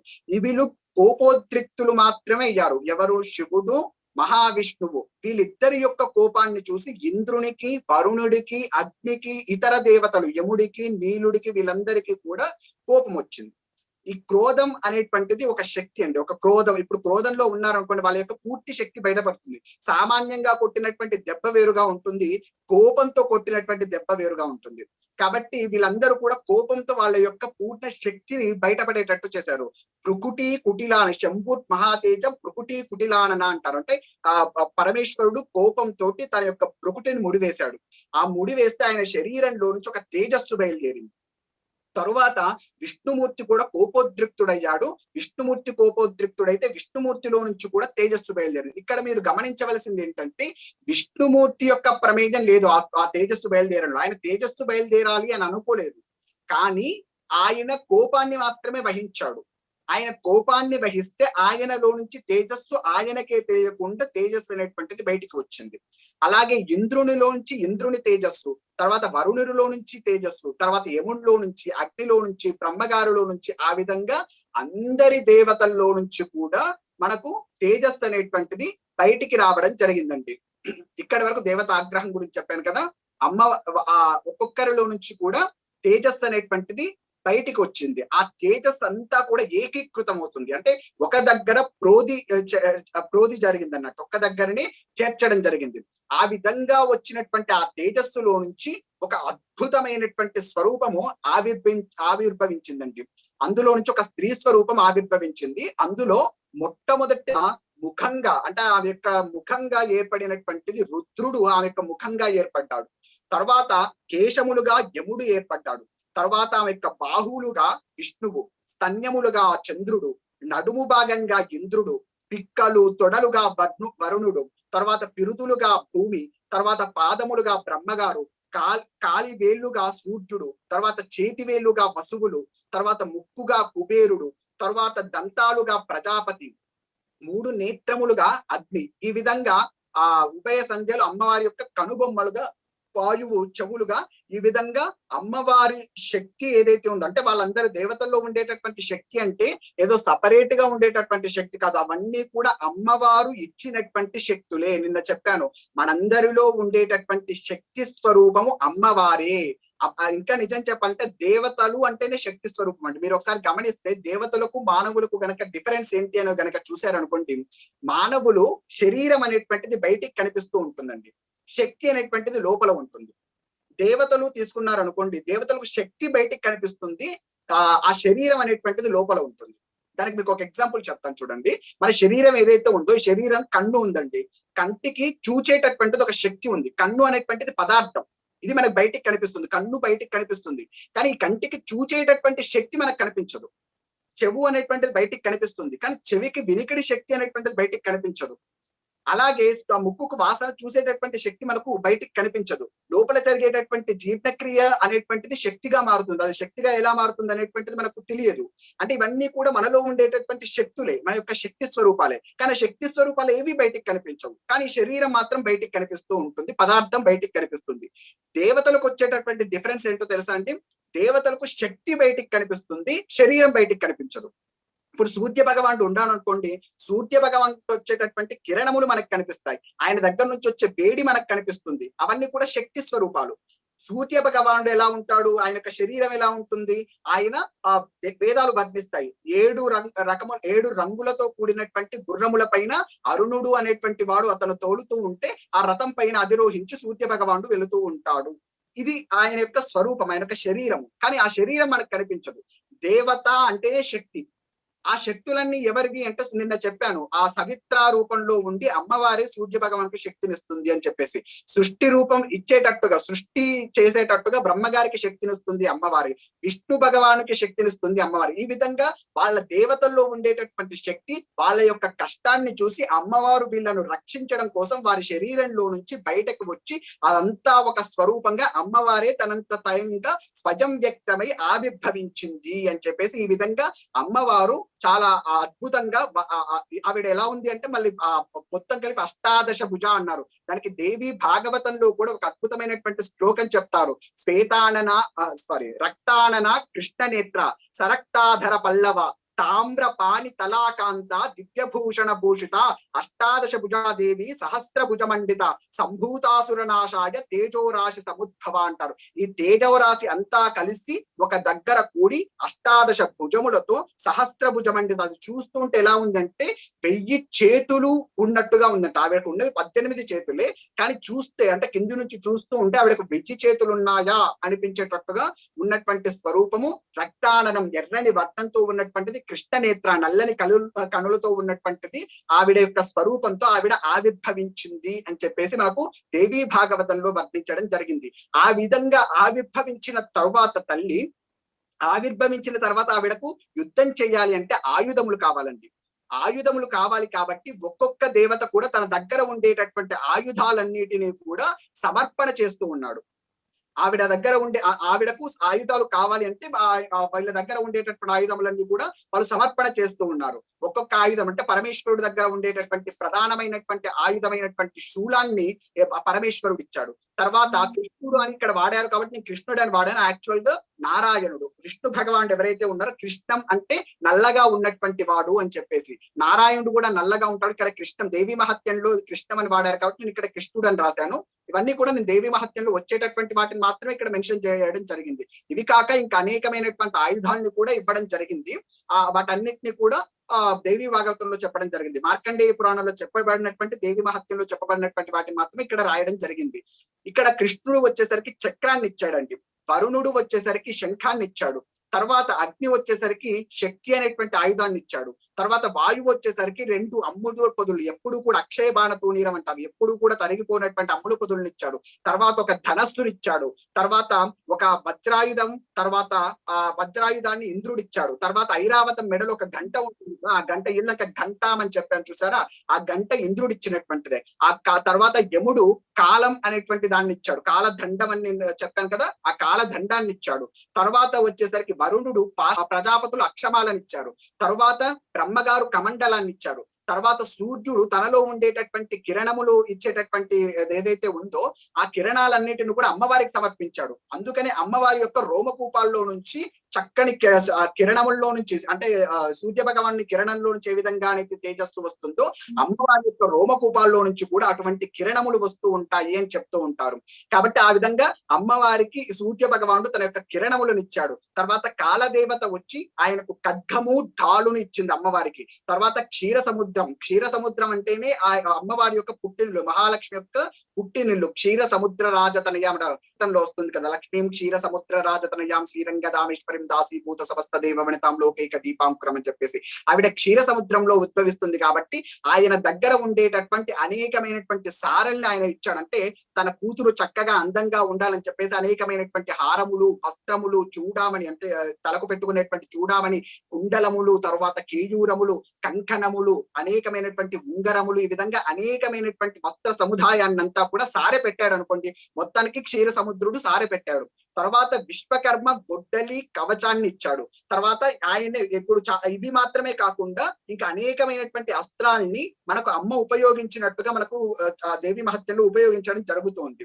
అంటే అనేకమైనటువంటి అస్త్రాలు ఎక్కడి నుంచి వచ్చాయండి, వీళ్ళెవ్వరు ఇవ్వలేదు కదా అంటే ఈ విశ్వకర్మ ఇచ్చాడు అని చెప్పారు కదా. విశ్వకర్మ అనేకమైనటువంటి అస్త్రాలను ఇచ్చాడు అని చెప్పారు కాబట్టి ఈ అనేకమైనటువంటి అస్త్రాల్లోకి అవి చేరుతాయి. సముద్రుడు ఎప్పుడూ వాడిపోయినటువంటి ఒక మాలని ఇచ్చాడండి. తర్వాత హిమవంతుడు వచ్చేసరికి తాను కూర్చోవడానికి, అమ్మవారు కూర్చోవడానికి సింహాన్ని, ఎందుకంటే ఆయన పర్వతుడు కదా, పర్వతంలో తిరిగేటటువంటి ఆ సింహాల్ని, తర్వాత రత్నాలు పర్వతం పైన, కాబట్టి సింహాన్ని రత్నాల్ని ఇవ్వడం జరిగింది. కుబేరుడు పానపాత్ర, అమ్మవారు ఒక పానపాత్ర పట్టుకుంటుందని చెప్పాం కదా, మద్యంతో కూడినటువంటి పాత్ర, ఆ పాత్రను కుబేరుడు ఇచ్చాడండి. వాసుకి ఏం చేశాడంటే సహస్ర పనియుత నాగహారాన్ని ఇచ్చాడండి. అంటే అవన్నీ నాగహారం, మనకు కాసుల పేరంటే తెలుసు, కాసుల పేరంటే ఒక్కొక్క కాసుగా ఉంటుంది, ఇవన్నీ కూడా విభజించబడి. ఇలాగే నాగహారం అంటే ఏంటంటే ఒక్కొక్క కాసు బదులు ఒక్కొక్క నాగహారాన్ని పెట్టుకోండి. అలా సహస్ర పనియుతమైనటువంటి నాగహారాన్ని ఇచ్చాడు. అవన్నీ వేసుకొని అమ్మవారు అక్కడ కూర్చుని ఉంటుంది అని ఇక్కడ దేవీ మహత్యంలో వర్ణించడం జరిగిందండి. తరువాత వచ్చేసరికి ఒక్కసారి అమ్మవారు ఆ విధంగా ఆవిర్భవించడమే ఆలస్యం, ఒక్కసారి వికటాట్టమైనటువంటి వికటాట్టహాసం చేసింది. ఆవిడ చూస్తే ఎలా ఉంది అంటే ఆవిడ కిరీటం వచ్చేసరికి అక్కడ ఉండేటటువంటి నభాన్ని, ఆకాశాన్ని తాకుతుందా అన్నట్టుగా ఉంది. ఆవిడ యొక్క పద గట్టన చేస్తే అక్కడ పాతాల లోకం అంతా కూడా ప్రతిధ్వనిస్తుందా అన్నట్టుగా ఉంది. అంటే పాదము నుంచి మనకు యజుర్వేదంలో చెప్తారు కదా, ఆపాతాలన భస్తలాంతమున బ్రహ్మాండమాతి స్ఫురత్ అని చెప్పేసి, బ్రహ్మాండమంతా వ్యాప్తమై ఉన్నటువంటి స్వరూపం అని చెప్పేసి, ఆ విధంగానే అమ్మవారు కూడా పరివ్యాప్తమై ఉందండి. బ్రహ్మాండం అంతా కూడా పరివ్యాప్తమై చాలా అద్భుతంగా అమ్మవారు అక్కడ ఉండి వికటాట్టహాసం చేసింది. ఒక్కసారి వికటాట్టహాసం చెయ్యగానే అది భూనభోంతరాలంతా నిండిపోయింది. ఎప్పుడైతే భూనభోంతరాలు నిండిపోయిందో అక్కడ ఉండేటటువంటి మహిషాసురుడు కూడా వినిపిస్తుంది కదా, మహిషాసురుడు తన యొక్క రాక్షసులందరితో కూడి ఆయన ఏదో సమావేశం జరుపుతూ ఉన్నాడు. సమావేశం జరుపుతూ ఉంటే ఇక్కడ జరిగేటటువంటి వికటాట్టహాసానికి తర్వాత చుట్టూ ఉండేటటువంటి దేవతలందరూ కూడా జయ జయధ్వానాలు చేస్తున్నారు. అమ్మవారికి జయ జయధ్వానాలు, అమ్మా నువ్వే మహిషాసురుని సంహరించాలి, నీకు జయము కలుగగాక, అందరి యొక్క రక్ష మీకు కలుగుగాక అని చెప్పేసి, నీకంతా జయము కలుగగాక, మంగళం కలుగుగాక అని ఋషులు దేవతలు అందరూ కూడా జయ జయధ్వానాలు చేస్తూ ఉన్నారు. అలా అంతా కూడా హడావిడి ఏర్పడేసరికి అక్కడ ఉండేటటువంటి మహిషాసురుడికి ఏదో అర్థమైపోయింది, ఏదో నన్ను సంహారం చెయ్యడానికి ఏదో పన్నాగం పన్నుతున్నారు దేవతలు అనేటువంటి విషయం అర్థమైపోయి ఎక్కడి నుంచి అయితే ఆ వికటాట్టహాసం వస్తుందో ఆ వికటాట్టహాసం వచ్చే వైపుగా తన యొక్క సైన్యాన్ని అంతా కదలమని ఆజ్ఞాపించాడు. ఇక్కడే కాదు, పాతాళ లోకంలోను దైత్యులు, ఆ తర్వాత స్వర్గలోకంలో కూడా ఇప్పుడు రాక్షసులే పరిపాలన చేస్తున్నారు. అక్కడ ఉండేటటువంటి రాక్షసులు, అందరూ రాక్షసులను కూడా ఒక్కసారి అక్కడికి రమ్మనండి, ఎక్కడైతే ఆ వికటాట్టహాసం వచ్చిందో అక్కడి వైపుగా రమ్మనండి అని చెప్పేసి వర్తమానం పంపించాడు. అందరూ కూడా మహిషాసురుడు కూడా కొన్ని వేల మంది సైన్యంతో, ఆయన యొక్క సైన్యాధ్యక్షుడు చిక్షురుడు అంటారండి. ఆయన యొక్క సేనాని చిక్షురుడు అనేటువంటి సేనానిని తీసుకుని ఆయన చతురంగ బలాలతో వచ్చాడు. చతురంగ బలాలు అంటే గజ తురగ పదాతి దళములు అంటారు. గజము, తురంగము, పదాతి దళములు అంటే రథం మీద వస్తారు, రథాల మీద వచ్చేటటువంటి వాళ్ళు కొందరు, గజాల మీద ఉండి యుద్ధం చేసే వాళ్ళు కొందరు, తర్వాత ఒకే ఒక గుర్రం పైన ఎక్కి యుద్ధం చేసేటటువంటి వారు కొందరు, తర్వాత నడుస్తూ బల్లెములు విసురుతూ, బాణములు విసురుతూ, గదలతో యుద్ధం చేసేటటువంటి వారు కొందరు. ఈ విధంగా 4 రకాలైనటువంటి సైనికులను తీసుకొని చిక్షురుడు బయలుదేరాడండి. ఈ చిక్షురునికి సహాయంగా చామరుడు అనేటువంటి రాక్షసుడు ఆయన చామరుడు అనేటువంటి రాక్షసుడు కూడా ఈ చిక్షుడికి ఎప్పుడు తోడుగా ఉంటాడు. ఈ ఇద్దరు కూడా బయలుదేరారు. వీళ్ళందరూ వర్తమానం పంపితే అక్కడి నుంచి అందరూ కూడా ఎటువంటి సైన్యం వచ్చారో చెప్పారండి. ఉదగ్రుడు అనేటువంటి ఒక రాక్షసుడు 60,000 రథాలతో ఆయన బయలుదేరాడు. తర్వాత మహాహనుడు అనేటువంటి రాక్షసుడు 100 లక్షల రథాలతో ఆయన బయలుదేరాడు. తర్వాత అసిలోముడు అనేటువంటి రాక్షసుడు 150 లక్షల రథాలతో బయలుదేరాడండి. తర్వాత భాష్కలుడు అనేటువంటి రాక్షసుడు 60 లక్షల రథాలతో బయలుదేరాడు. తర్వాత పరివారతుడు అనేటువంటి రాక్షసుడు కొన్ని వేల ఏనుగులను తీసుకొని, వేల గుర్రములతో, వేల రకమైనటువంటి పదాతి దళములతో బయలుదేరాడు. తర్వాత బిడాలుడు అనేటువంటి వాడు కొన్ని 100 కోట్ల రథాలని తీసుకొని ఆయన బయలుదేరాడు. ఈ విధంగా మొత్తం సైన్యం అంతా కూడా ఎక్కడైతే అమ్మవారు ప్రాదుర్భవించారో అక్కడికి బయలుదేరడం జరిగిందండి. ఎప్పుడైతే అలా చేశారో ఆ మహిషాసురుని యొక్క సైన్యం అంతా కూడా ఇట్లా సమీకరించుకోవడం జరిగింది. ఇలా సమీకరించుకొని అమ్మవారు ఉన్న వైపుగా అందరూ కూడా బయలుదేరారు. ఎప్పుడైతే వీళ్ళందరూ బయలుదేరి అమ్మవారిని చుట్టుముట్టారు, ఎన్ని కోట్ల మంది రాక్షసులు, ఎన్ని కోట్ల మంది ఆ వివిధ రకములైనటువంటి ఆయుధములు పట్టుకున్నటువంటి వాళ్ళు రావడమే వాళ్ళందరూ కూడా అమ్మవారి యొక్క చుట్టూ చేరారండి. అక్కడ దేవతలందరూ కూడా మహిషాసురుడు వస్తున్నాడు అనేటువంటి విషయం తెలియగానే అందరూ కూడా ఆకాశానికి ఎగిరిపోయారు. ఆకాశానికి ఎగిరిపోయి అక్కడి నుంచి చూస్తున్నారు, అమ్మవారికి జయం కలుగు కాక జయం కలుగు కాక అని అక్కడి నుంచి దండం పెట్టుకుంటున్నారు. ఎవరితో? బ్రహ్మ, విష్ణు, శివుడు వీళ్ళందరూ కూడా పైకి ఎగిరిపోయారు. అప్పుడు మహిషాసురుడు యొక్క సైన్యము మధ్యలో అమ్మవారు ఎర్రని స్వరూపంతో అక్కడ నిలబడి 16 ఒక్కసారి ఊహించుకోండి, ఒక్కసారి ఆ స్వరూపాన్ని సింహవాహనారూఢయ్యి ఒక్కసారి 18 చేతులతో అవన్నీ చూస్తుంటే ఒక 18 ఒక సహస్రభుజ మండితలా కూర్చొని ఉండి ఒక వీరావేశంతో నిశ్వాసాలు విడుస్తూ ఆవిడ ఆ వివిధ రకములైనటువంటి ఆయుధములు పట్టుకొని వికటాట్టహాసం చేస్తూ అక్కడ నిలబడి ఉందండి. అక్కడ నిలబడి ఉన్నటువంటి ఆ స్వరూపాన్ని అక్కడ ఉండేటటువంటి సైన్యం అంతా కూడా చుట్టుముట్టారు. రావడమే ఆవిడ చేతిలో ఉండేటటువంటి ఆయుధములను చూసి వీళ్ళ దగ్గర ఉండేటటువంటి ఆయుధములు, ఒకడు వచ్చేసరికి బాణాన్ని విసురుతాడు, ఒకడు వచ్చేసరికి గదను విసురుతాడు, ఒకడు వచ్చేసరికి గుడ్డిని విసురుతాడు, ఒకడు వచ్చేసరికి బల్లంతో కొడుద్దామని వస్తారు, ఒకడు ఖడ్గముతో, వీళ్ళందరూ కూడా చుట్టూ వస్తున్నారు అమ్మవారి వైపు. వాళ్ళందరూ వస్తున్నటువంటి తరుణంలో అమ్మవారు తన చేతిలో ఉండేటటువంటి వివిధ రకములైనటువంటి ఆయుధములన్నింటినీ కూడా శరపరంపరలు కురిపిస్తున్నారండి. వాళ్ళన్నిటిని తుచ్చినేలు చేస్తున్నారు. వాళ్ళు వేసేటటువంటి ప్రతి ఆయుధాన్ని తునియలు చేయడం ఏకకాలంలో జరిగిపోతుంది. వాళ్ళ ఆయుధాన్ని తుత్తునియలు చేయడం, తర్వాత వాళ్ళ పైకి ఎవరైతే ఆ ఆయుధములు విసిరారో ఆ ఆయుధముల పైకి మళ్ళీ వాళ్ళ పైన బాణాలు విసరడం, లేకపోతే కత్తి విసరడం, వాళ్ళ పైన ఉండేటటువంటి ఈ పరుషు ఉంటుందిగా, పరుషుతో వాళ్ళ యొక్క తలలను నరకడం, ఈ విధంగా జరిగిపోతుందండి. మొత్తం కూడా అక్కడ ఉండేటటువంటి సైన్యం, అక్కడ ఉండేటటువంటి రథికులు చనిపోతున్నారు, రథాలు చనిపోతున్నాయి, గుర్రములు చనిపోతున్నాయి, ఏనుగులు చనిపోతున్నాయి. ఏనుగులు, గుర్రములు ఇవన్నీ చనిపోవడం వల్ల వాటి యొక్క రక్తం అనేటువంటిది అక్కడ నదిలా ప్రవహిస్తూ ఉంది. వాళ్ళందరూ కూడా అరుస్తూ అమ్మవారి పైకి పరిగెలెత్తుకుంటూ వస్తూ ఉన్నారు. అక్కడ ఏమని వర్ణించారో తెలుసండి, వాళ్ళు మొత్తం ఎక్కువ మంది చనిపోవడం వల్ల దీన్ని ఎలా వర్ణించారంటే, మనకి ఇక్కడ అమ్మవారి యొక్క చేతులన్నీ కూడా తాండవం చేస్తున్నాయట. అమ్మవారి యొక్క చేతులు అంటే ఒక్క క్షణం కనిపించట్లేవు అవి. అది ఎవరికి కూడా అమ్మవారి చేతులు ఎక్కడి నుంచి ఆయుధం వస్తుందో, ఎక్కడి నుంచి ఆ ఆయుధం పడుతుందో అనేటువంటి విషయం ఏవి కూడా కనిపించటం లేదు అక్కడ. ఆ రామాయణంలో వర్ణిస్తారు చూడండి, కరదూషణాదుల్ని 14,000 మంది రాక్షసుల్ని సంహరించేటప్పుడు ఆ బండన భీముడు ఆప్తజన బాంధవుడు జ్వల భానతూణ కోదండ కళాప్రచండ భుజతాండవ కీర్తికి రామమూర్తికి రెండవ సాటి దైవం లేడంచు గడంకట్టి బేరికా దాండద దాండ నిదంపుల మత్త వేదండములెక్కి చాటతం దాశరథి కరుణాపయోని వర్తిస్తారు చూసారా.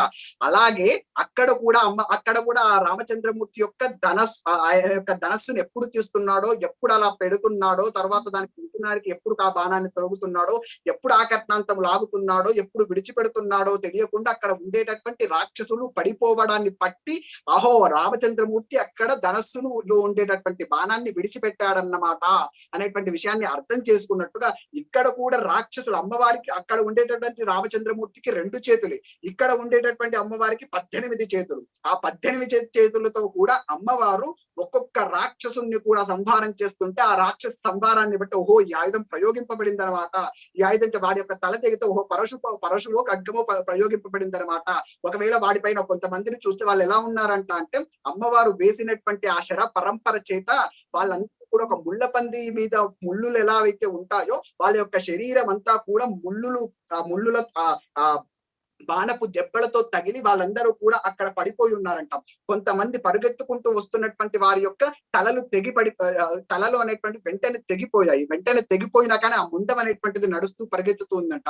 కొన్నిసార్లు అది నృత్యం చేసినట్టుగా ఉందంట. పైన ఉండేటటువంటి వాళ్ళందరూ కూడా దేవతలందరూ కూడా జయ జయత్వానాలు చేస్తున్నారు. వాళ్ళందరూ కూడా మృదంగాలు వాయిస్తున్నారు. వేరి మృదంగ మత్తెల కాహల దుందు వితురుయ తుంపురు వేణు నూపుర పడ్డుక డిండి మట్టమరుక జంజరి చల్లరి తలవ శంఖ ప్రవ పహ్లాది అష్టాదశ వాద్యఘోషములన్నీ కూడా అక్కడ పైన మోగుతూ ఉన్నాయి. అలా మోగుతూ ఉన్నటువంటి సందర్భంలో ఇక్కడ ఆ యుద్ధం అనేటువంటిది జరుగుతూ ఉంటే వాళ్ళందరూ కూడా అమ్మవారి యొక్క చేతులు నాట్యం చేస్తూ ఉండగా వాళ్ళందరూ కూడా సంహరింపబడుతూ ఉన్నారు.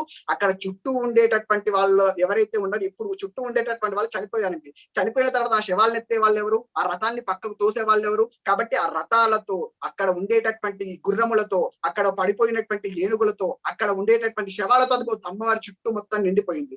ఎప్పుడైతే అలా చుట్టూ నిండిపోయిందో అక్కడ ఉండేటటువంటి దూరంగా ఉండేటటువంటి వాళ్ళు ఆ లోపలికి రావడం అనేటువంటిదే కష్టమైపోయింది. అమ్మవారిని చేరడం అనేటువంటిదే కష్టమైపోయింది. అయినా కానీ అమ్మవారు విడిచిపెట్టకుండా బాణ పరంపరను కురిపిస్తూనే ఉన్నారు.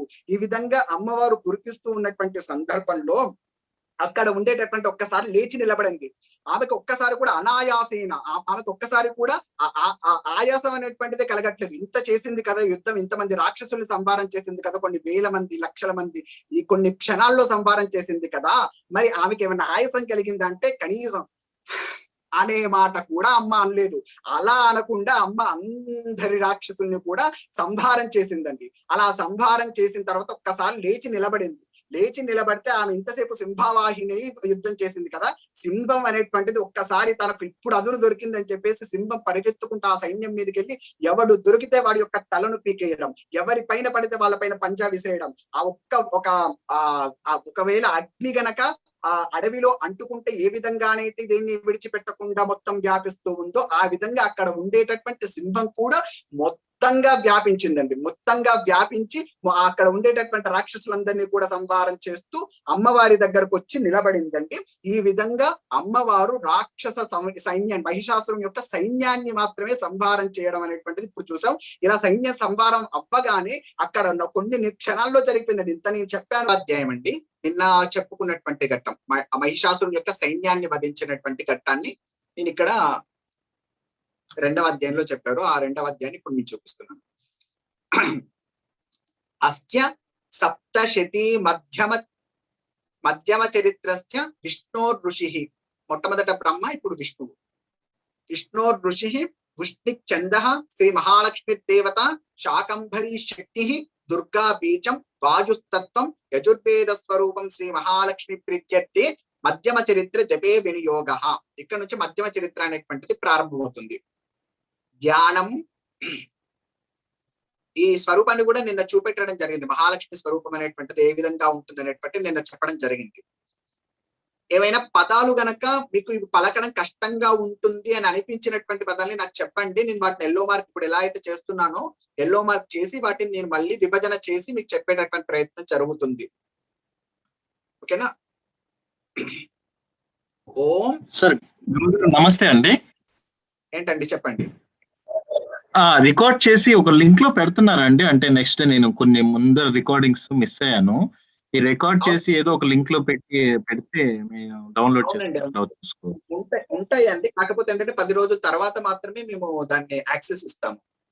ఈ క్లాసెస్ అయిపోతున్నాయి అన్న సమయంలో మేము యాక్సెస్ ఇస్తాము. ఓకే సరే అండి, మంచిది. అందులో మాత్రమే వింటున్నారు కొందరు, అందుకని. ఓకే సరే అండి, thank you very much. Okay అండి. మీరు ఈరోజు ఫస్ట్ టైం అండి రావడం నాగశ్రీనివాస్ గారు? అవునండి, ఫస్ట్ టైం అండి. ఓకే ఓకే, అందుకే మీకు కొద్దిగా కష్టంగా ఉంటుంది. మీకు ఇది ఓపిక కావాలి దీనికి. అవునండి. రేపటి నుంచి అయితే కథ వాటి గురించి వస్తుంది కాబట్టి మీకు అర్థం అవుతుంది. ఓకే సరే అండి, కంటిన్యూ అవ్వండి.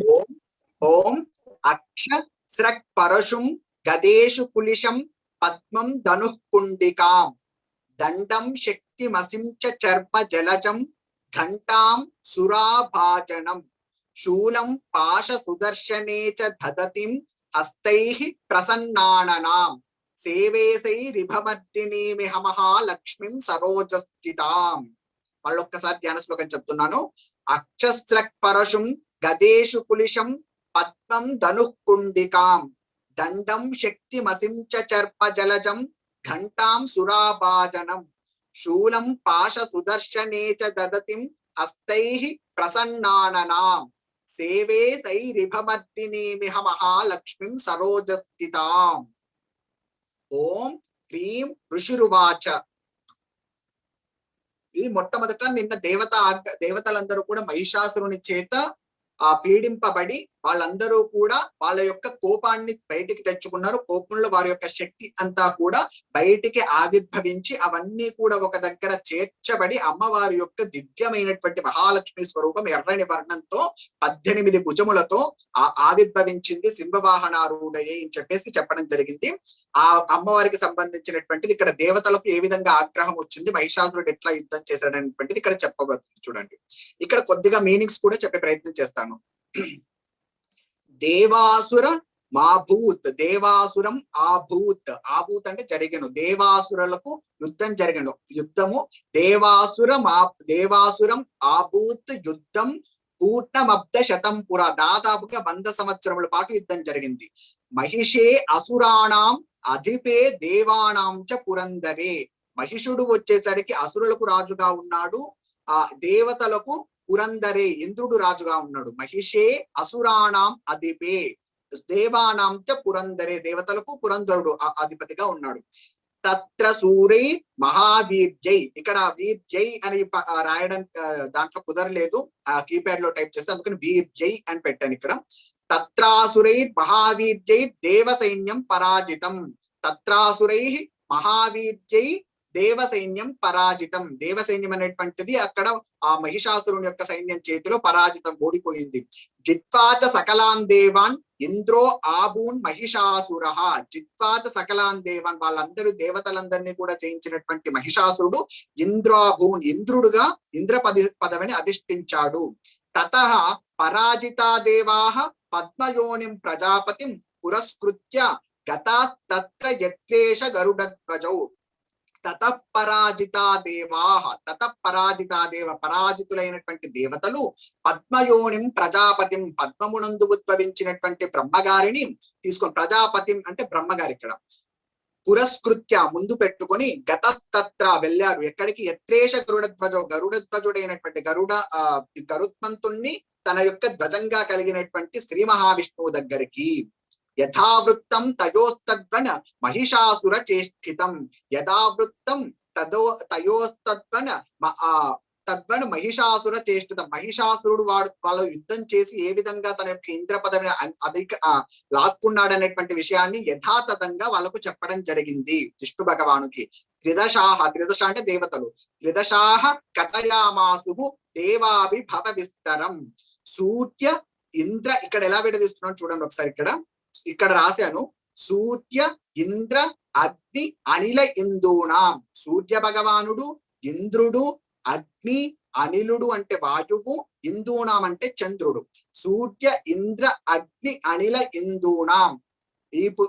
ఈ పాఠాలు కనుక పూర్తయ్యేసరికి మీకు సంస్కృతంలో కూడా కొద్దిగా పదాలు అనేటువంటివి తెలుస్తూ ఉంటాయి. ఈ పదాలన్నీ కూడా చూస్తూ ఉంటే మీకు ఈ పదాలు కూడా తెలుస్తూ ఉంటాయి. యమస్య వరుణస్య చ అన్యేషాం చ అధికారాన్ స స్వయమేవాధితిష్టతి, అన్యేషాం చ అధికారాన్ స స్వయమేవాధితిష్టతి. సూర్యుడిగా, ఇంద్రుడిగా, అగ్నిగా, వాయువుగా, చంద్రుడిగా, యముడిగా, వరుణుడిగా అన్ని అధికారాలను కూడా స్వయమేవాధితిష్టతి, వాడే కూర్చున్నాడు మహిషాసురుడి. స్వర్గాన్ నిరాకృతాః సర్వే తేన దేవ గణాభువి, స్వర్గాన్ని కోల్పోయినటువంటి దేవతలందరూ కూడా తేన దేవ గణాభువి, భూమిపైకి వచ్చారు.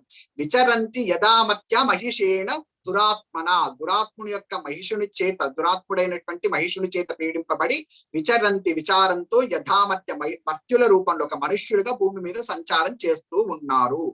ఏతద్వః కథితం సర్వం అమరారి విచేష్టితం, ఏతద్వః కథితం సర్వం అమరారి విచేష్టితం శరణం ప్రపన్నాస్మో వదస్తస్య విచింత్యతాం.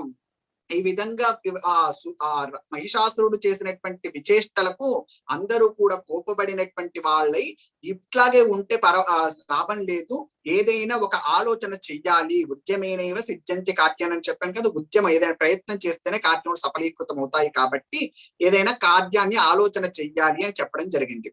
ఇత్తం నిశమ్య దేవానం వచాంసి మధుసూదన.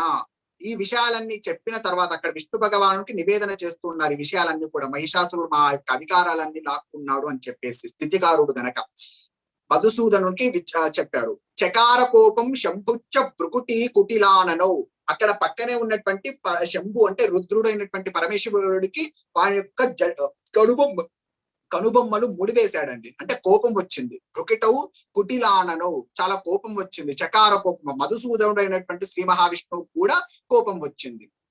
తతో అతి కోప పూర్ణస్య చక్రిణో వదనాత్తతః నిశ్చక్రామ మహాతేజో బ్రాహ్మణ శంకరస్య చ. ఆ అతి కోపంలో నుంచి, వాళ్ళలో నుంచి మహాతేజం అనేటువంటిది బయటికి రావడం జరిగింది. అన్యేషాం చైవ దేవానం శక్రాదీనం శరీరతః, ఇతర దేవతల అందరి అంటే శక్రాది ఇంద్రాది దేవతలందరి యొక్క శరీరంలో నుంచి కూడా వాళ్లకు అక్కడ ఉండేటటువంటి తేజస్సు అనేటువంటిది బయటికి రావడం జరిగింది. మీరు నిన్న చెప్పినటువంటి కథను ఒకసారి కొరిలేట్ చేసుకోవడానికి ట్రై చేయండి ఒకసారి. నిన్న చెప్పినటువంటి కథను దీనికి ఒకసారి మ్యాచ్ చేసుకోండి. నిన్న చెప్పినటువంటి కొంచెం పూర్తిగా చెప్పాను విపులంగా, ఇక్కడ వాటిని చూపిస్తున్నాను శ్లోకాల్లో. నిర్గతంసు మహాతేజ సచైక్యం సమగచ్చత అతీవ తేజస కూటం జ్వలంతమివ పర్వతం. ఒక పర్వతాకారమంత తేజస్సు కూటం అంతా ఏర్పడింది అక్కడ. దదృశుస్తే సురాస్తత్ర జ్వాల వ్యాప్త దిగంతరం, ఆ దిగంతాలు కూడా వ్యాపించింది. ఇక్కడ ఆ మహాలక్ష్మి స్వరూపం ఏ విధంగా ఆవిర్భవించింది అనేటువంటి చెప్తూ ఉన్నారండి ఇక్కడ 13వ శ్లోకం నుంచి. అతులం తత్ర తత్తేజ సర్వదేవ శరీరం, సర్వదేవతలైనటువంటి ఆ శరీరం నుంచి ఆవిర్భవించినటువంటి ఆ తేజము ఏకస్తం ఒక దగ్గర ఏర్పడి తదాబు నారి వ్యాప్త లోకత్రయం దిశా, ఆవిడ లోకత్రయ 3 లోకాలని కూడా వ్యాపించేటట్టుగా ఆ మహాతేజం అనేటువంటిది వ్యాపించింది. ఆవిడ ఒక స్త్రీ స్వరూపం, నారీభూత్, నారి అంటే స్త్రీ స్వరూపాన్ని పొందింది. యథాభూన్ శాంభవత్ తేజ, అందులో శరీరంలో ఒక్కొక్క దేవతల్లో నుంచి కూడా తేజం ఆవిర్భవించిందని చెప్పాను కదా. ఏ దేవత తేజస్సు ఏ శరీర అంగంగా ఏర్పడింది అనేటువంటిది ఇక్కడ నుంచి చెప్తూ ఉన్నారండి. దీన్ని నిన్న చూపెట్టాను, నిన్న పీపీటీలో కూడా చూపెట్టాను, పీపీటీ ప్రెజెంటేషన్ లో కూడా. యథాభుత్ శాంభవం తేజ తేన జాయత తన్ముఖం, శంభుని యొక్క తేజస్సు ముఖంగా, యామ్యేన చా భవన్ కేశ, యముడు కేశంగా, బాహవో విష్ణు తేజస, బాహువులు విష్ణువుగా, తర్వాత సౌమ్యేన స్తనయోర్యుక్తం, చంద్రుడు స్తనములుగా, తర్వాత మద్యం చైంద్రేణ చాభవత్, ఇంద్రుడు నడుముగా, తర్వాత వారుణేచ జంఘోరు, తొడలు పిక్కలుగా, వరుణుడు నితంభ తేజసాభువ, ఆ విధంగా ఆ తేజస్సు అనేటువంటిది ఆవిర్భవించింది. బ్రాహ్మణ తేజసా పాదవు, బ్రహ్మ యొక్క తేజస్సు పాదముగా, తద అంగుళ్యో అర్క తేజస, సూర్యుని యొక్క తేజస్సు అంగులిగా, తర్వాత వసూనాంచ కరాంగుల్య, వసువులు చేతుల యొక్క వేలుగా, కౌబేరేణ చ నాసిక, కుబేరుడు నాసికగా, తస్యాస్తు దంతాహ సంభూత ప్రాజాపత్యేన తేజస, ప్రజాపతుల యొక్క తేజస్సు దంతములుగా, నయనత్రితయం జజ్ఞే తథా పావక తేజస, సూర్యుని యొక్క తేజస్ ఏదైతే ఉందో అది నయనత్రయముగా 3 కన్నులుగా ఏర్పడింది. భ్రువౌచ అంటే మనకు కనుబొమ్మలు. భ్రువౌచ సంధ్యోస్తేజ, సంధ్యా తేజస్ ఏదైతే ఉందో కనుబొమ్మలుగా ఏర్పడింది. శ్రవణ అనిలస్య, చెవులు అనేటువంటివి వాయు భగవానుడుగా ఏర్పడారు. అన్యేషాం చైవ దేవానం సంభవ తేజశాం శివ, ఆ విధంగా శివ అంటే ఇక్కడ పరమశివుడు అని కాదు, శివ అంటే అమ్మవారు, నారాయణి స్వరూపమైనటువంటి శివ అంటే పరమేశ్వరుడు, శివ అంటే అమ్మవారు. కాబట్టి అన్యేషాం చైవ దేవానం సంభవ తేజశాం శివ, అమ్మవారి యొక్క స్వరూపం ఆ విధంగా ఆవిర్భవించింది. తత సమస్త దేవానం తేజోరాశి సముద్భవం, ఈ సమస్త దేవతల యొక్క తేజోరాశిలో నుంచి ఆ విధంగా ఆ అమ్మవారు ఆవిర్భవించి తాం విలోక్య ముదం ప్రాపు అమరా మహిషార్దిత, మహిషాసుని సంహరిస్తాడు అనేటువంటి ఆనందంతో ముదం ప్రాహు అమరులందరూ అంటే దేవతలందరూ కూడా ముదం అంటే ఆనందాన్ని పొందారు. ఇప్పుడు వాళ్ళు అమ్మవారు ఆవిర్భవించిన తర్వాత దేవతా శక్తులు అంటే వారి చేతిలో ఉండేటటువంటి వివిధ రకములైనటువంటి ఆయుధములన్నీ కూడా అమ్మవారికి సమర్పించారు. పరమశివుడు తన చేతిలో ఉండేటటువంటి త్రిశూలమును, తర్వాత విష్ణుమూర్తి చక్రముని విధంగా ఇచ్చాడు. ఎవరెవరు ఏమి ఇచ్చారు, ఇక్కడ 2 రకాలుగా ఇచ్చారని చెప్పాను. ఒకటి వచ్చేసరికి మొట్టమొదట తన దగ్గర ఉండేటటువంటి ఆయుధంలో నుంచి ఇంకొక రకమైనటువంటి ఆయుధమును తీసి ఇచ్చినటువంటి వారు కొందరు, వాళ్ళ దగ్గర ఉండేటటువంటి ఆయుధాలను యథాతథంగా ఇచ్చినటువంటి వారు కొందరు. అంటే పరమశివుడు తన శూలంలో నుంచి ఇంకో శూలాన్ని శక్తిగా సృష్టించి ఆ శూలాన్ని అమ్మవారికి ఇచ్చాడు. విష్ణువు తన చక్రంలో నుంచి ఇంకో చక్రాన్ని సృష్టించి ఆ చక్రాన్ని ఇచ్చాడు. కొంతమంది ఇక్కడ వరుణుడు శంఖాన్ని, తన దగ్గర ఉండేటటువంటి శంఖాన్ని యథాతథంగా ఇచ్చారు, శంఖంలోంచి శంఖాన్ని ఇలా 2 విధాలుగా ఇచ్చారని చెప్పాను. ఇక్కడ మనం చూద్దాం ఎలా ఇచ్చారనేటువంటిది. శూలాత్, ఇది నేను విడదీసే ప్రయత్నం చేస్తాను మీకు తర్వాత. శూలాత్ నిష్కృష్ట్య దదౌ తస్యై పినాకద్రిక్, పినాకమును పట్టుకున్నటువంటి పరమశివుడు ఎవరైతే ఉన్నారో శూలము నుంచి శూలమును తీసి ఇచ్చాడు, దదౌ ఇచ్చాడు. శూలాత్ నిష్కృష్ట్య దదౌ తస్యై పినాకద్రిక్ చక్రం చ దత్తవాన్ కృష్ణ. కృష్ణ అంటే ఇక్కడ కృష్ణుడు కాదని చెప్పాను, నిన్న చెప్పాను. కృష్ణ అంటే కృష్ణుడు కాదు, ఇక్కడ నారాయణుడు. మధుసూదనుడు అని ముందు చెప్పారు కదా, జగత్పతి మధుసూదనుడు విష్ణువు అని. ఆ కృష్ణ అని ఎందుకు వాడారు అంటే నల్లగా ఉండేటటువంటి వాళ్ళందరినీ కూడా కృష్ణ అంటారు. ద్రౌపది నల్లగా ఉంటుంది కాబట్టి ఆవిడను కూడా కృష్ణ అంటారు. ఎవరైతే నల్లగా ఉంటారో వాళ్ళందరినీ కూడా కృష్ణ అనేటువంటి నామంతో చెప్పడం జరుగుతుంది. కాబట్టి ఇక్కడ స్వామి కూడా, విష్ణు భగవానుడు కూడా నల్లగా ఉంటాడు కాబట్టి కృష్ణ అని చెప్పడం జరుగుతుంది. చక్రం చ దత్తవాన్ కృష్ణ సముత్పాట్య స్వచక్రత. దాని దగ్గర ఉండేటటువంటి చక్రంలో నుంచి ఇంకో చక్రాన్ని తీసిచ్చాడు ఈయన కూడా. శంఖం చ వరుణ. వరుణుడు శంఖాన్ని ఇచ్చాడు. శక్తిం దదౌ తస్య హుతాశన. అగ్ని శక్తి అనేటువంటి ఆయుధాన్ని ఇచ్చాడు, బల్లెం అన్నట్టు. మారుతో దత్తవాన్ చాపం. వాయు భగవానుడు తన దగ్గర ఉండేటటువంటి ధనస్సునిచ్చాడు. బాణపూర్ణే తద ఇషుది. బాణాన్ని, తర్వాత ఇషువులు, తద ఇషుది. ఇషు అంటే బాణములు, బాణముల్ని కూడా ఇవ్వడం జరిగింది. మారుతో దత్తవాంచాపం బాణపూర్ణే తదా ఇషుది. బాణపూర్ణి అంటే బాణములతో కూడి ఉన్నటువంటి అక్షయతో నీరములను కూడా ఇవ్వడం జరిగింది. వజ్రమింద్ర. వజ్రాయుధాన్ని నిన్న అమ్మవారి యొక్క పటంలో చూపెట్టాను, అది కాస్త లీల మాత్రంగా కనిపించిందని చెప్పేసి వజ్రం ఎవరిచ్చారంటే ఆ వజ్రాయుధాన్ని ఇంద్రుడు ఇచ్చాడు. ఇక్కడ వజ్రమింద్ర సముత్పాట్య కులిషాత్ అమరాధిప. ఇక్కడ చూడండి, కులిషాత్ అంటే కులిషం అన్నా కూడా వజ్రాయుధమే. ఆ వజ్రాయుధానికి అది పేరు. పవి అని, కులిషము అని, వజ్రము అని, ఈ విధంగా అనేకమైనటువంటి పేర్లు ఉన్నాయి వజ్రాయుధానికి. కులిషం అన్నా కూడా ఇక్కడ వజ్రాయుధమే. వజ్రాయుధంలో నుంచి వజ్రాయుధాన్ని తీసి ఆ అమ్మవారికి ఇచ్చాడు. వజ్రమింద్ర సముత్పాట్య కులిషాత్ అమరాధిప దదౌ తస్యై సహస్రాక్షో ఘంటాం ఐరావతాత్ గజాత్. ఐరావతం మెడలో ఉన్నటువంటి దంఠాన్ని ఇచ్చారు. కాలదండాత్ యముడు కాలదండాన్ని ఇచ్చాడు. దంఠం పాశం చ అంబుపతి దదౌ. అంబుపతి మనకు దండాన్ని, పాశాన్ని ఇచ్చారు. తరువాత ప్రజాపతి చాక్షమాలం చ. ప్రజాపతులు అక్షమాలను ఇచ్చారు. ప్రజాపతి అక్షమాలం దదౌ బ్రహ్మ కమండలం. బ్రహ్మగారు కమండలాన్ని ఇచ్చారు. సమస్త రోమకూపేషు నిజరశ్మిన్ దివాకర. అమ్మవారి యొక్క శరీరంలో నుంచి వచ్చేటటువంటి రోమకూపల్లో వచ్చేటటువంటి కాంతి ఏదైతే ఉందో ఆ కాంతిని దివాకర సూర్య భగవానుడు ఇచ్చాడు. కాలచ్చ దత్తవాన్ ఖడ్గం తస్యా చర్మచ నిర్మలం. కాలుడు ఎవరైతే ఉన్నారో ఆయన కాలానికి అధిపతి అయినటువంటి వాడు. ఆయన ఖడ్గాన్ని ఇచ్చాడు. తస్యాహ చర్మ అంటే ఢాలునిచ్చాడు. ఢాలుని తర్వాత ఖడ్గాన్ని రెండింటిని కూడా ఇవ్వడం జరిగింది కాలుడు. క్షీరోద చామలం హారం అజరేచ తథాంబరే. క్షీర అంటే ఇప్పుడు పాల సముద్రం ఉంది కదా, అమ్మవారి యొక్క పుట్టుక స్థానం అని చెప్పాము. క్షీరోద చామలం హారం అంటే చాలా స్వచ్ఛమైనటువంటి హారాన్ని ఇచ్చాడు. అజరేచ తథాంబరే అనేకమైనటువంటి ఆభరణములు ఇచ్చారు, వస్త్రములు, చీరలు. చూడామణిం తదాదివ్యం కుండలే కటకానిచ. కుండలములు, కటకములు, తర్వాత చూడామణి, ఈ విధంగా దివ్యమైనటువంటి రత్నములన్నీ కూడా ఇవ్వడం జరిగింది క్షీర సముద్రుడు. తరువాత పాల సముద్రం అంటాం. అర్ధచంద్రం తదాశుభ్రం కేయూరన్ సర్వబాహుషు నూపురౌ విమలవు తద్వత్ గ్రైవేయకం అనుత్తమం. ఇక్కడ చూడండి, అర్ధచంద్రం తదాశుభ్రం కేయూరాన్ సర్వబాహుషు. అన్ని బాహువులకు కావలసినటువంటి ఆ ఆభరణాలు కూడా సముద్రుడే ఇచ్చాడు. నూపురో విమలో తద్వత్ గ్రైవేయకం అనుత్తమం. అంగుళీయక రత్నాన్ని సమస్తాష్పంగులీషుచ. ఇక్కడి వరకు కూడా అన్ని సముద్రుడు ఇచ్చినవే. అర్ధచంద్రుణ్ణి, తర్వాత కేయూరములను, అన్ని బాహులం పైన ఉండేటటువంటి రత్నములను, ఆభరణములను, తర్వాత నూపురములను, కాళ్ళకు పెట్టుకునేటువంటి వాటన్నిటి కూడా అక్కడ క్షీర సముద్రుడే ఇవ్వడం జరిగింది. ఒక్క 5 నిమిషాలండి, కొద్దిగా సమయం అయిపోతుంది. అంగుళీయక రత్నాని సమస్తాష్పంగులీషు చ విశ్వకర్మ దదౌ తస్తే పరశుం చాతి నిర్మలం. గండ్రగొడ్డలు ఏదైతే ఉందో గొడ్డలిని, తర్వాత అనేకమైనటువంటి వేళ్లకు పెట్టుకునేటువంటి ఆభరణాలన్నిటి కూడా విశ్వకర్మ ఇవ్వడం జరిగింది. అస్త్రాన్ని అనేక రూపాన్ని తదావేద్యం చ దంశనం. ఇది కూడా విశ్వకర్మ ఇవ్వడం జరిగింది. అనేకమైనటువంటి అస్త్రాన్ని కూడా ఇచ్చాడు. ఆమ్లాన పంకజమ్మాళం శిరస్సు ఉరసి చాపరం. ఇక్కడ చూడండి, ఆమ్లాన పంకజం అంటే గొప్పనైనటువంటి తామరమాలను కూడా ఇచ్చారు.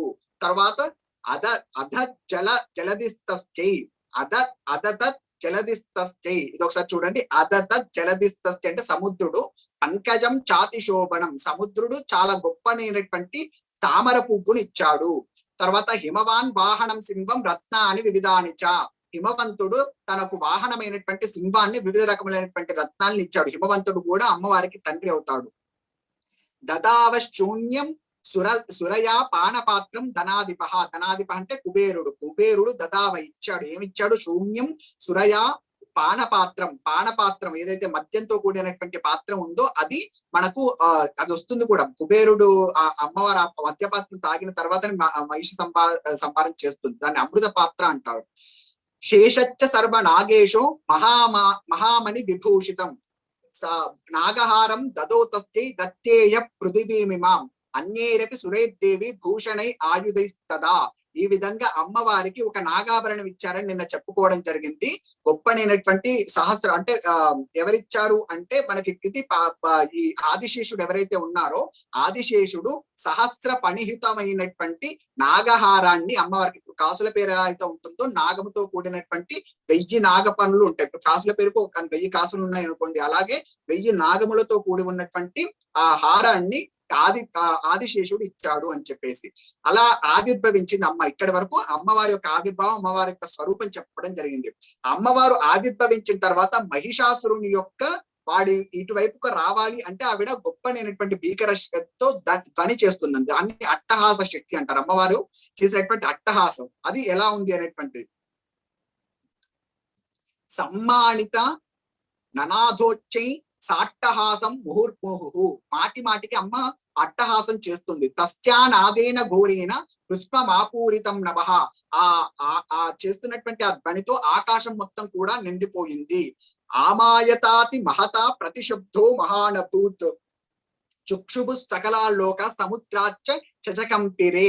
దానితో ప్రతిశబ్దాలు వినిపిస్తూ, అంటే ఒకసారి గట్టిగా అట్టహాసం చేస్తే దానికి ప్రతిశబ్దాలు కూడా వినిపిస్తూ ఆకాశము భూమి రెండు కూడా నిండిపోయాయి. చుక్షుభు సకలాల్లోకం, లోకాలన్నీ కూడా సంక్షోభంలో పడిపోయాయి. సముద్రాచ్చ చకంపిరే, సముద్రాలన్నీ కూడా ఆ అట్టహాస శక్తి, ఆ తరంగ శక్తికి, ఆ వాయు వేగంతో వచ్చేటటువంటి శక్తికి అవన్నీ కూడా కంపించిపోయాయి సముద్రాలు. చచాల వసుదాచ్చేలు సకలాచ్చ మహీధరాహ. ఇక్కడ ఉండేటటువంటి భూమి ఏదైతే ఉందో భూమి అనేటువంటిది కంపించింది. తర్వాత ఇక్కడ ఉండేటటువంటి పర్వతాలన్నీ కూడా కంపించాయి. జయేతి, మహీధర అంటే పర్వతాలు, వసుధ అంటే భూమి, ఈ భూమి కూడా చచాల. తర్వాత చేలుహు మహీధర. జయేతి దేవాచ్చ ముదా తామూచు సింహవాహిని. జయేతి దేవాచ్చ ముదా తామూచు సింహవాహిని. అమ్మవారికి జయం కలుగుగా కానీ దేవతలందరూ కూడా సింహ నాదాలు చేస్తూ ఉన్నారు. తుష్టు మునయచ్చైనం భక్తి నమ్రాత్మమూర్తయ దృష్ట్వా సమస్తం సంక్షుబ్ధం త్రైలోక్యం అమరారయ. అక్కడ ఉండేటటువంటి మునులు అందరూ కూడా చూసి వాళ్ళందరూ కూడా అమ్మవారి ఆవిర్భావానికి సంతోషాన్ని పొందారు. ఇక్కడ అమ్మవారు ఏ విధంగా వ్యాపించింది అనేటువంటిది ఇక్కడ చెప్తున్నారండి. కొద్దిగా వేగంగా వెళ్ళే ప్రయత్నం చేస్తాను, నాకు 9 దాటిపోతుంది కాబట్టి. సన్నద్ధాకిల సైన్యాస్తే సముత్తస్తు హృదాయుధాః కిమేతది క్రోధాదాభాష్య మహిషాసురః. సన్నద్ధాకిల సైన్యాస్తే సముత్తస్తు హృదాయుధాః. వీళ్ళందరూ మహిషాసురుడు ఆ ధ్వనిని విని, ఆ ధ్వని ఎక్కడి వైపుకి వస్తుందో అటువైపు కూడా తన యొక్క సైన్యాన్ని అంతని కూడా రమ్మని, అందరినీ కూడా ఆయుధాలను పట్టుకొని రమ్మని అక్కడ ఆజ్ఞాపించాడు. కిమేతత్ క్రోధాదాభాష్య, ఎక్కడి నుంచి వస్తుంది ధ్వని, ఎక్కడి నుంచి ఏంటిది అని చెప్పేసి అనడం జరిగింది. కిమేదతి క్రోధాదాభాష్య మహిషాసురః అభ్యదావత తం శబ్దం అశేషై అసురై ఆవృతః. అశేషమైనటువంటి అసురులు ఆవరించి ఉన్నటువంటి అక్కడ అందరూ కూడా వాళ్ళు ఎక్కడి నుంచి అయితే ఆ శబ్దం వస్తూ ఆ శబ్దం వైపుతో పరుగులు తీశారు. సదర్శతతో దేవిం వ్యాప్త లోకత్రయాం త్రిషః. లోకాన్నంతా వ్యాపించి ఉన్నటువంటి ఆ దేవి స్వరూపాన్ని అక్కడ ఉండేటటువంటి రాక్షసులందరూ కూడా దదర్శ చూశారు. దదర్శ తతో దేవిం వ్యాప్త లోకత్రయం, 3 లోకాలను ఆక్రమించి ఉన్నటువంటి ఆ దేవిని చూశారు. పాదాక్రాంత్య నతభువం కిరీటోన్ లిఖితాంబరం. కిరీటం అనేటువంటిది ఆకాశాన్ని తాకుతుంది, పాదాలను వచ్చేసరికి అతభువం అంటే పాతాల లోకాన్ని తాకుతుంది. క్షోభితాశేష పాతాళం ధనుజ్యా నిష్పణేనతాం. అమ్మవారు తన యొక్క వెంటినారిని ఒక్కసారి ధనస్సును కుడి చేతితో పట్టుకుని వెంటినారిని ఆకర్ణంతములాగా ఒక్కసారి విడిచిపెట్టింది. ఒక్కసారి విడిచిపెట్టగానే ఆ శబ్దం అనేటువంటి దానితో చాలా భీకరమైనటువంటి ధ్వని వచ్చింది. దిశో భుజ సహస్రేణ సమంతాత్ వ్యాప్య సంస్థితం. ఆవిడ 18 భుజములతో ఉన్నప్పటికీ కూడా కింద నుంచి చూసేటటువంటి రాక్షసులందరికీ కూడా సహస్ర భుజమండితలా కనిపించింది. నా శ్లోకం చెప్పాను కదా, దేవి భాగవతంలో సహస్ర భుజమండిత అని చెప్పేసి ఆ విధంగా సహస్రం భుజాలతో ఉన్నట్టుగా కనిపించింది. తత ప్రవవృద్ధే యుద్ధం తయా దేవ్యా సురద్విషాం. తత ప్రవవృద్ధే యుద్ధం తయా దేవ్యా సురద్విషాం. అక్కడ ఉండేటటువంటి అసురులందరి పైన యుద్ధం ప్రవవృద్ధే ప్రారంభమయ్యింది. అమ్మవారికి అక్కడ ఉండేటటువంటి రాక్షసులందరికీ కూడా. దేవతలందరూ కూడా గగన మండలానికి వెళ్ళి అక్కడ ఉండేటటువంటి అమ్మవారు చేసేటటువంటి యుద్ధ సన్నివేశాన్ని చూస్తున్నారు అని ఇక్కడ నుంచి మహిషాసురుడు ఎటువంటి సైన్యాన్ని పట్టుకుని వచ్చాడు అనేటువంటిది తెలుస్తుందండి. అంటే 60 లక్షల మంది చామరుడు పట్టుకుని వస్తాడు. చిక్షురుడు అనేటువంటి వాడు 10,000 మందిని, ఈ విధంగా రథములు, గజములు, తురగములు అన్ని కూడా వస్తూ ఉంటాయి. ఇక్కడ శస్త్రాస్త్రై బహుదా ముక్తై ఆదీపిత దిగంతరం. చూడండి ఒకసారి, శస్త్రాస్త్రై బహుదా ముక్తై ఆదీపిత దిగంతరం. రావడం ఆ అమ్మవారి పైన ఆయుధాలన్నింటిని కూడా కురిపించడం ప్రారంభం చేశారు వాళ్ళందరూ. అక్కడ ఉండేటటువంటి సేనలంతా. మహిషాసుర సేనాని చిక్షురాఖ్యో మహాసుర. చిక్షురుడు అనేటువంటి ఒక రాక్షసుడు మహిషాసురుడు యొక్క సేనాని వాడు. తర్వాత యుదే చామరచ్చ అన్యై చతురంగ బలాన్విత. వాడు చతురంగ బలాన్ని తీసుకుని వచ్చాడు. రథ గజ తురగ పదాతి దళములు అని చెప్పేసి అంటంగా. రథానామ యుతై షడ్భి ఋతగ్రాగ్యో మహాసుర. 60,000 రథములతో ఋతగ్రాగ్యుడు వచ్చాడు. అయుధ్యాత్ ఆయుతానం. అయుతం అంటే 10,000 అండి. అయుతం అంటే 10,000, సహస్రం అంటే 1000. అయుతానాం చ సహస్రేణ మహాహను. 50 నియుతై. అయుతం నియుతం అంటే 1,00,000 అండి. నియుతం అసిలోమ మహాసుర. 50 నియుతై రసిలోమ మహాసుర. అక్కడ ఉండేటటువంటి అతను ఎవరైతే ఉన్నారో మహాహనుడు అనేటువంటి ఒక రాక్షసుడు అయుతానం 10,000 రథములతో వచ్చాడు. 50 అంటే ఏంటంటే మనకు 100 వస్తాయండి. 150 వస్తాయండి. 150 50 150 రిచ్చ నియుతై రసిలోప. 150 లక్షల యొక్క మహారథాలతో ఇక్కడ మహాసురుడు అనేటువంటి రాక్షసుడు వచ్చాడు. అయుతానం శతై షడ్భిర్ భాస్కలో యుయుదేరణే. అయుతానం శతై షడ్భిః భాస్కలో యుయుదేరణే. గజబాజి సహస్రౌఘై అనేకై పరివారిత. అనేకమైనటువంటి ఆయుధములతో వీళ్ళందరితో గజబాజి. గజము అంటే ఏనుగు, బాజీ అంటే గుర్రము. గుర్రములతో సహస్ర కొన్ని 1000 రకమైనటువంటి సైనిక పరివారంతో భాస్కలుడు అనేటువంటి వాడు యుద్ధం చేయడానికి సిద్ధంగా యుదే రణరంగంలోకి ప్రవేశించాడు. వృతో రథానం కోట్యాచ యుద్ధే తస్మిన్ నయుధ్యత. ఇక్కడ వృతో రథానం కోట్యాచ యుద్ధే తస్మిన్ నయుధ్యత. భిడాలోక్యో అయుతానాం చ 50 రథాయుతై. వీడు కూడా కొన్ని కోట్ల ఉన్నటువంటి సైన్యంతో బిడాలాక్యుడు అనేటువంటి వాడు కూడా అమ్మవారిని చుట్టుముట్టాడు. యుదే సంయుగే తత్ర రథానాం పరివారిత. ఈ విధంగా అమ్మవారిని యొక్క మొత్తం చుట్టుముట్టడం జరిగింది. యుదే సంయుగే తత్ర రథానం పరివారించడం జరిగింది. అంటే చుట్టూ చేరడం. అన్యేచ తత్రాయుతశో రథనాగ హయద్భుత యుయుదుః సంయుగే దేవ్యా సహ తత్ర మహాసురాః. కోటి సహస్రైస్తు రథానం దంతినాం తదా హయానాం చావృతో యుద్ధే తత్రాభున్ మహిషాసురః. తోమరైర్భిందిపాలైశ్చ శక్తిభిర్ ముసలైస్తదా. తోమరములు, బిందిపాలైశ్చ తర్వాత చేలములు, తర్వాత బిందిపాలైశ్చ శక్తి అనేటువంటి బల్లెములు, ముసలములు, రోకళ్ళు ఇవన్నీ కూడా పట్టుకుని అమ్మవారి చుట్టూ చేరారు. యుయుదుః సంయుగే దేవ్యా ఖడ్గై పరశుపట్టిషై. ఖడ్గాన్ని కూడా పట్టుకుని వచ్చారు. కేచిచ్చ చిక్షుపు శక్తి కేచిత్ పాశం తథాపరే.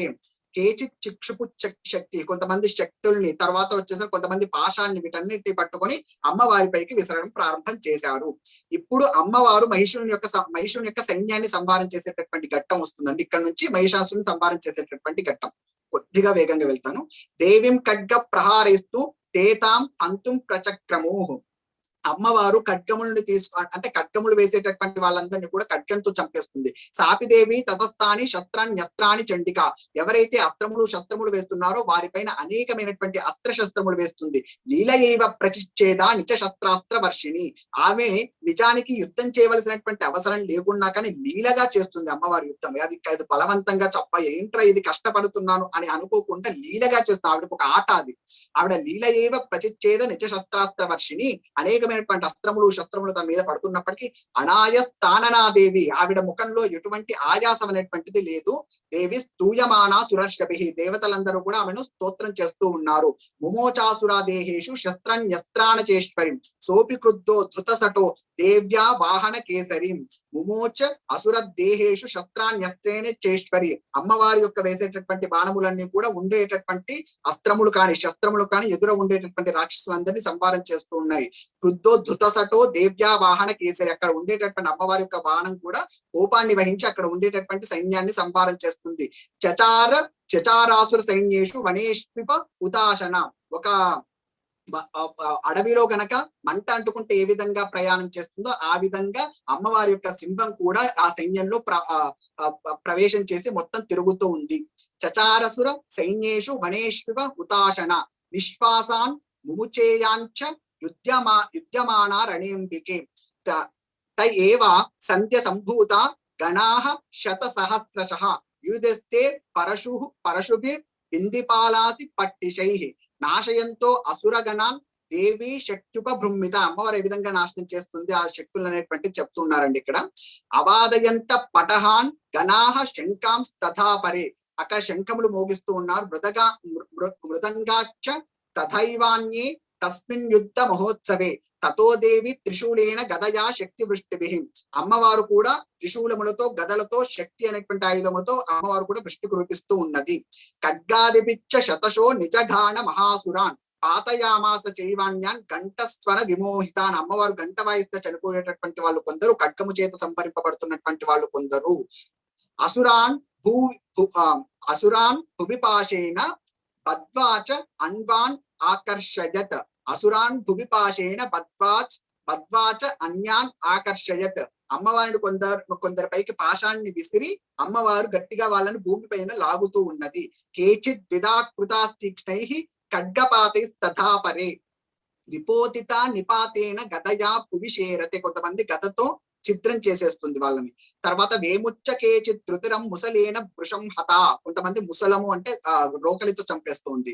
కేచిన్ నిపతితా భూము కిన్నా శూలేన వక్షసి, నిరంతరాహ శరౌగేన కృతా కేచిత్ ప్రణాజరే, అమ్మవారు తన యొక్క ఆయుధములన్నింటి శూలములను వాటన్నిటిని కూడా ఏకకాలంలో ప్రయోగం చేస్తూ ఉన్నది. శల్యానుకారిణ ప్రాణాన్ ముమూచు త్రిదశార్దన, కేశాంచిత్ చిన్న గ్రీవస్తథాపరే, కొంతమందికి ఆ తలలు తెగి పడిపోయినాయి, కొంతమందికి అంగములు చేతులు తెగి పడిపోయి ఉన్నాయి, కొంతమంది కాళ్ళు తెగి పడిపోయి, నిన్న వర్ణించాను కదా, సేమ్ అదే ఒక్కసారి జ్ఞాపకం చేసుకోండి. శిరాంసి పేతురన్యేషాం అన్యే మధ్యే విదారితాః, విచ్ఛిన్న జంఘా స్వపరే పేతురుద్యాం మహాసుర, అక్కడ అనేకమైనటువంటి పిక్కలతో కొంతమంది తొడలు తెగి కొంతమందికి కాళ్ళు పోయి అలా యుద్ధ రంగంలో పడి ఉన్నారు. ఏకబాపాక్షి చరణాః కేచిత్ దేవ్యాత్ విదాకృత, కొంతమందికి ఒక కన్ను పోయింది ఒక కన్నుతో ఉన్నారు, కొంతమందికి చరణం కాళ్ళు పోయాయి ఒక కాలుతో ఉన్నారు. చిన్నేపి చాన్యే శిరసి పతితా పునరుద్ధిత, కొంతమందికి శిరస్సును ఖండించినప్పటికీ కూడా మళ్ళీ ఆ ముండెంతోటి లేస్తూ ఉన్నారు. కబంధ యుధుర్దేవ్య గృహీత పరమాయుధ, వాళ్ళు కబంధ అంటే మొండముతో ఉండే వాళ్ళు చేస్తూ ఉన్నారు. నడుతు చాపరే తత్ర యుద్ధే తూర్య లయాస్థితాః, వాళ్ళు నాట్యం చేస్తున్నట్టు ఆ మొండం ఏదైతే ఉందో ఆ మొండంతో అక్కడ పైన దేవతలందరూ కూడా అక్కడ మృదంగాలు వాయిస్తూ ఉంటే మొండంతో ఉన్నటువంటి వాళ్ళ తలలు తెప్పినటువంటి వాళ్ళు కూడా నాట్యం చేస్తూ ఉన్నారు. కబంధ చిన్న శిరసాహ ఖడ్గ శక్తి వృష్టిపాణయ, అక్కడ ముండాలు తెగిపోయినప్పటికీ కూడా వాళ్ళ చేతిలో ఉండేటటువంటి ఆయుధములను అమ్మవారి పైకి విసురుతూ ఉన్నారు. తిష్టేతి భాషంతో దేవి మన్యే మహాసురాహ, కొంతమంది అసురులైనటువంటి వాళ్ళు తలలు తెగిపోయినా కానీ తిష్ట ఆగు అని చెప్పేసి అంటే అమ్మవారిని ఆగమని చెప్పి అంటూ ఉన్నారు. పాతితై రతనాగాష్పై అసురైచ్చ వసుంధర అగమ్య సా అభవతి తత్ర, ఇక్కడ చూడండి నేను ఇది విడదీయడం మర్చిపోయాను. ఓకే, అగమ్య సా అభవత్ తత్ర యత్రాభూత్ స మహారణః. అగమ్య అక్కడ ఎవ్వరు కూడా ఏమీ కనిపించటం లేదు, అక్కడ అగమ్య గోచరంగా ఉంది. సా అభవత్ తత్ర యత్రాభూత్ స మహారణ, మహారణ రంగంలో ఏది ఎక్కడ ఏం జరుగుతుందో తెలియటం లేదు. శోణితౌగా మహానద్యః సద్యస్తత్ర విశుశ్రువుః మధ్యే చాసుర సైన్యస్య వారణాసుర వాజినాం. ఇక్కడ అసుర అని రావాలి, వారణాసుర కాదు, అది చదవడం ఇప్పుడు జాగ్రత్తగా ఉంది, నేను దాన్ని విడతిస్తాను. క్షణేన తన్మహాసైన్య వసురాణం తదాంబిక నిన్యేక్షయం యదా భక్తి తృణధారు మహాచయం సచ సింధో మహానాద ముత్సృజన్ ధృతకేసరః శరీరేభ్యో అమరారీణాం అసూనివ విచిన్వతి. శరీరేభ్యో అమరారీణాం అసూనివ విచిన్వతి. దేవ్యా గణైశ్చ తైస్తత్ర కృతం యుద్ధం మహాసురైః యథైషాం తుష్టువుర్దేవా పుష్పవృష్టి ముచోదివిః. ఇక్కడి తోట వస్తుందండి. ఇక్కడ నుంచి మనం పూర్తి చేసాం. పుష్పవృష్టి అక్కడి నుంచి అందరూ కూడా దివిలో నుంచి ఆకాశంలో నుంచి కురిపించారమ్మ. దేవ్య గణైశ్చ తైస్తత్ర కృతం యుద్ధం మహాసురైః యదేశం తుష్టువుర్దేవ. దృష్టి అంటే ఆనందాన్ని పొందినటువంటి దేవతలందరూ కూడా పుష్పవృష్టిని అమ్మవారి పైన కురిపించారు అనేటువంటి దాంతో నిన్న పూర్తి చేయడం జరిగింది ఆ 2వ అధ్యాయాన్ని. జయ జయ శ్రీ మార్కండేయ పురాణే సావర్ణికే మన్వంతరే దేవి మహాత్మ్య మహిషాసుర సైన్య వదో నామ 2వ అధ్యాయః. ఇక్కడతోటి మనకు 2వ అధ్యాయం ప్రారంభమై 2వ అధ్యాయం పూర్ణం చేసుకున్నామండి. మనము 2వ అధ్యాయాన్ని ఇక్కడ పూర్ణం చేసుకున్నాము. మనం 3వ అధ్యాయం రేపు ఎక్స్ప్లెనేషన్ ఉంటుందండి. రేపు మహిషాసురుని యొక్క వధ ఏ విధంగా చేసింది అమ్మవారు, దేవతలందరూ కూడా ఏ విధంగా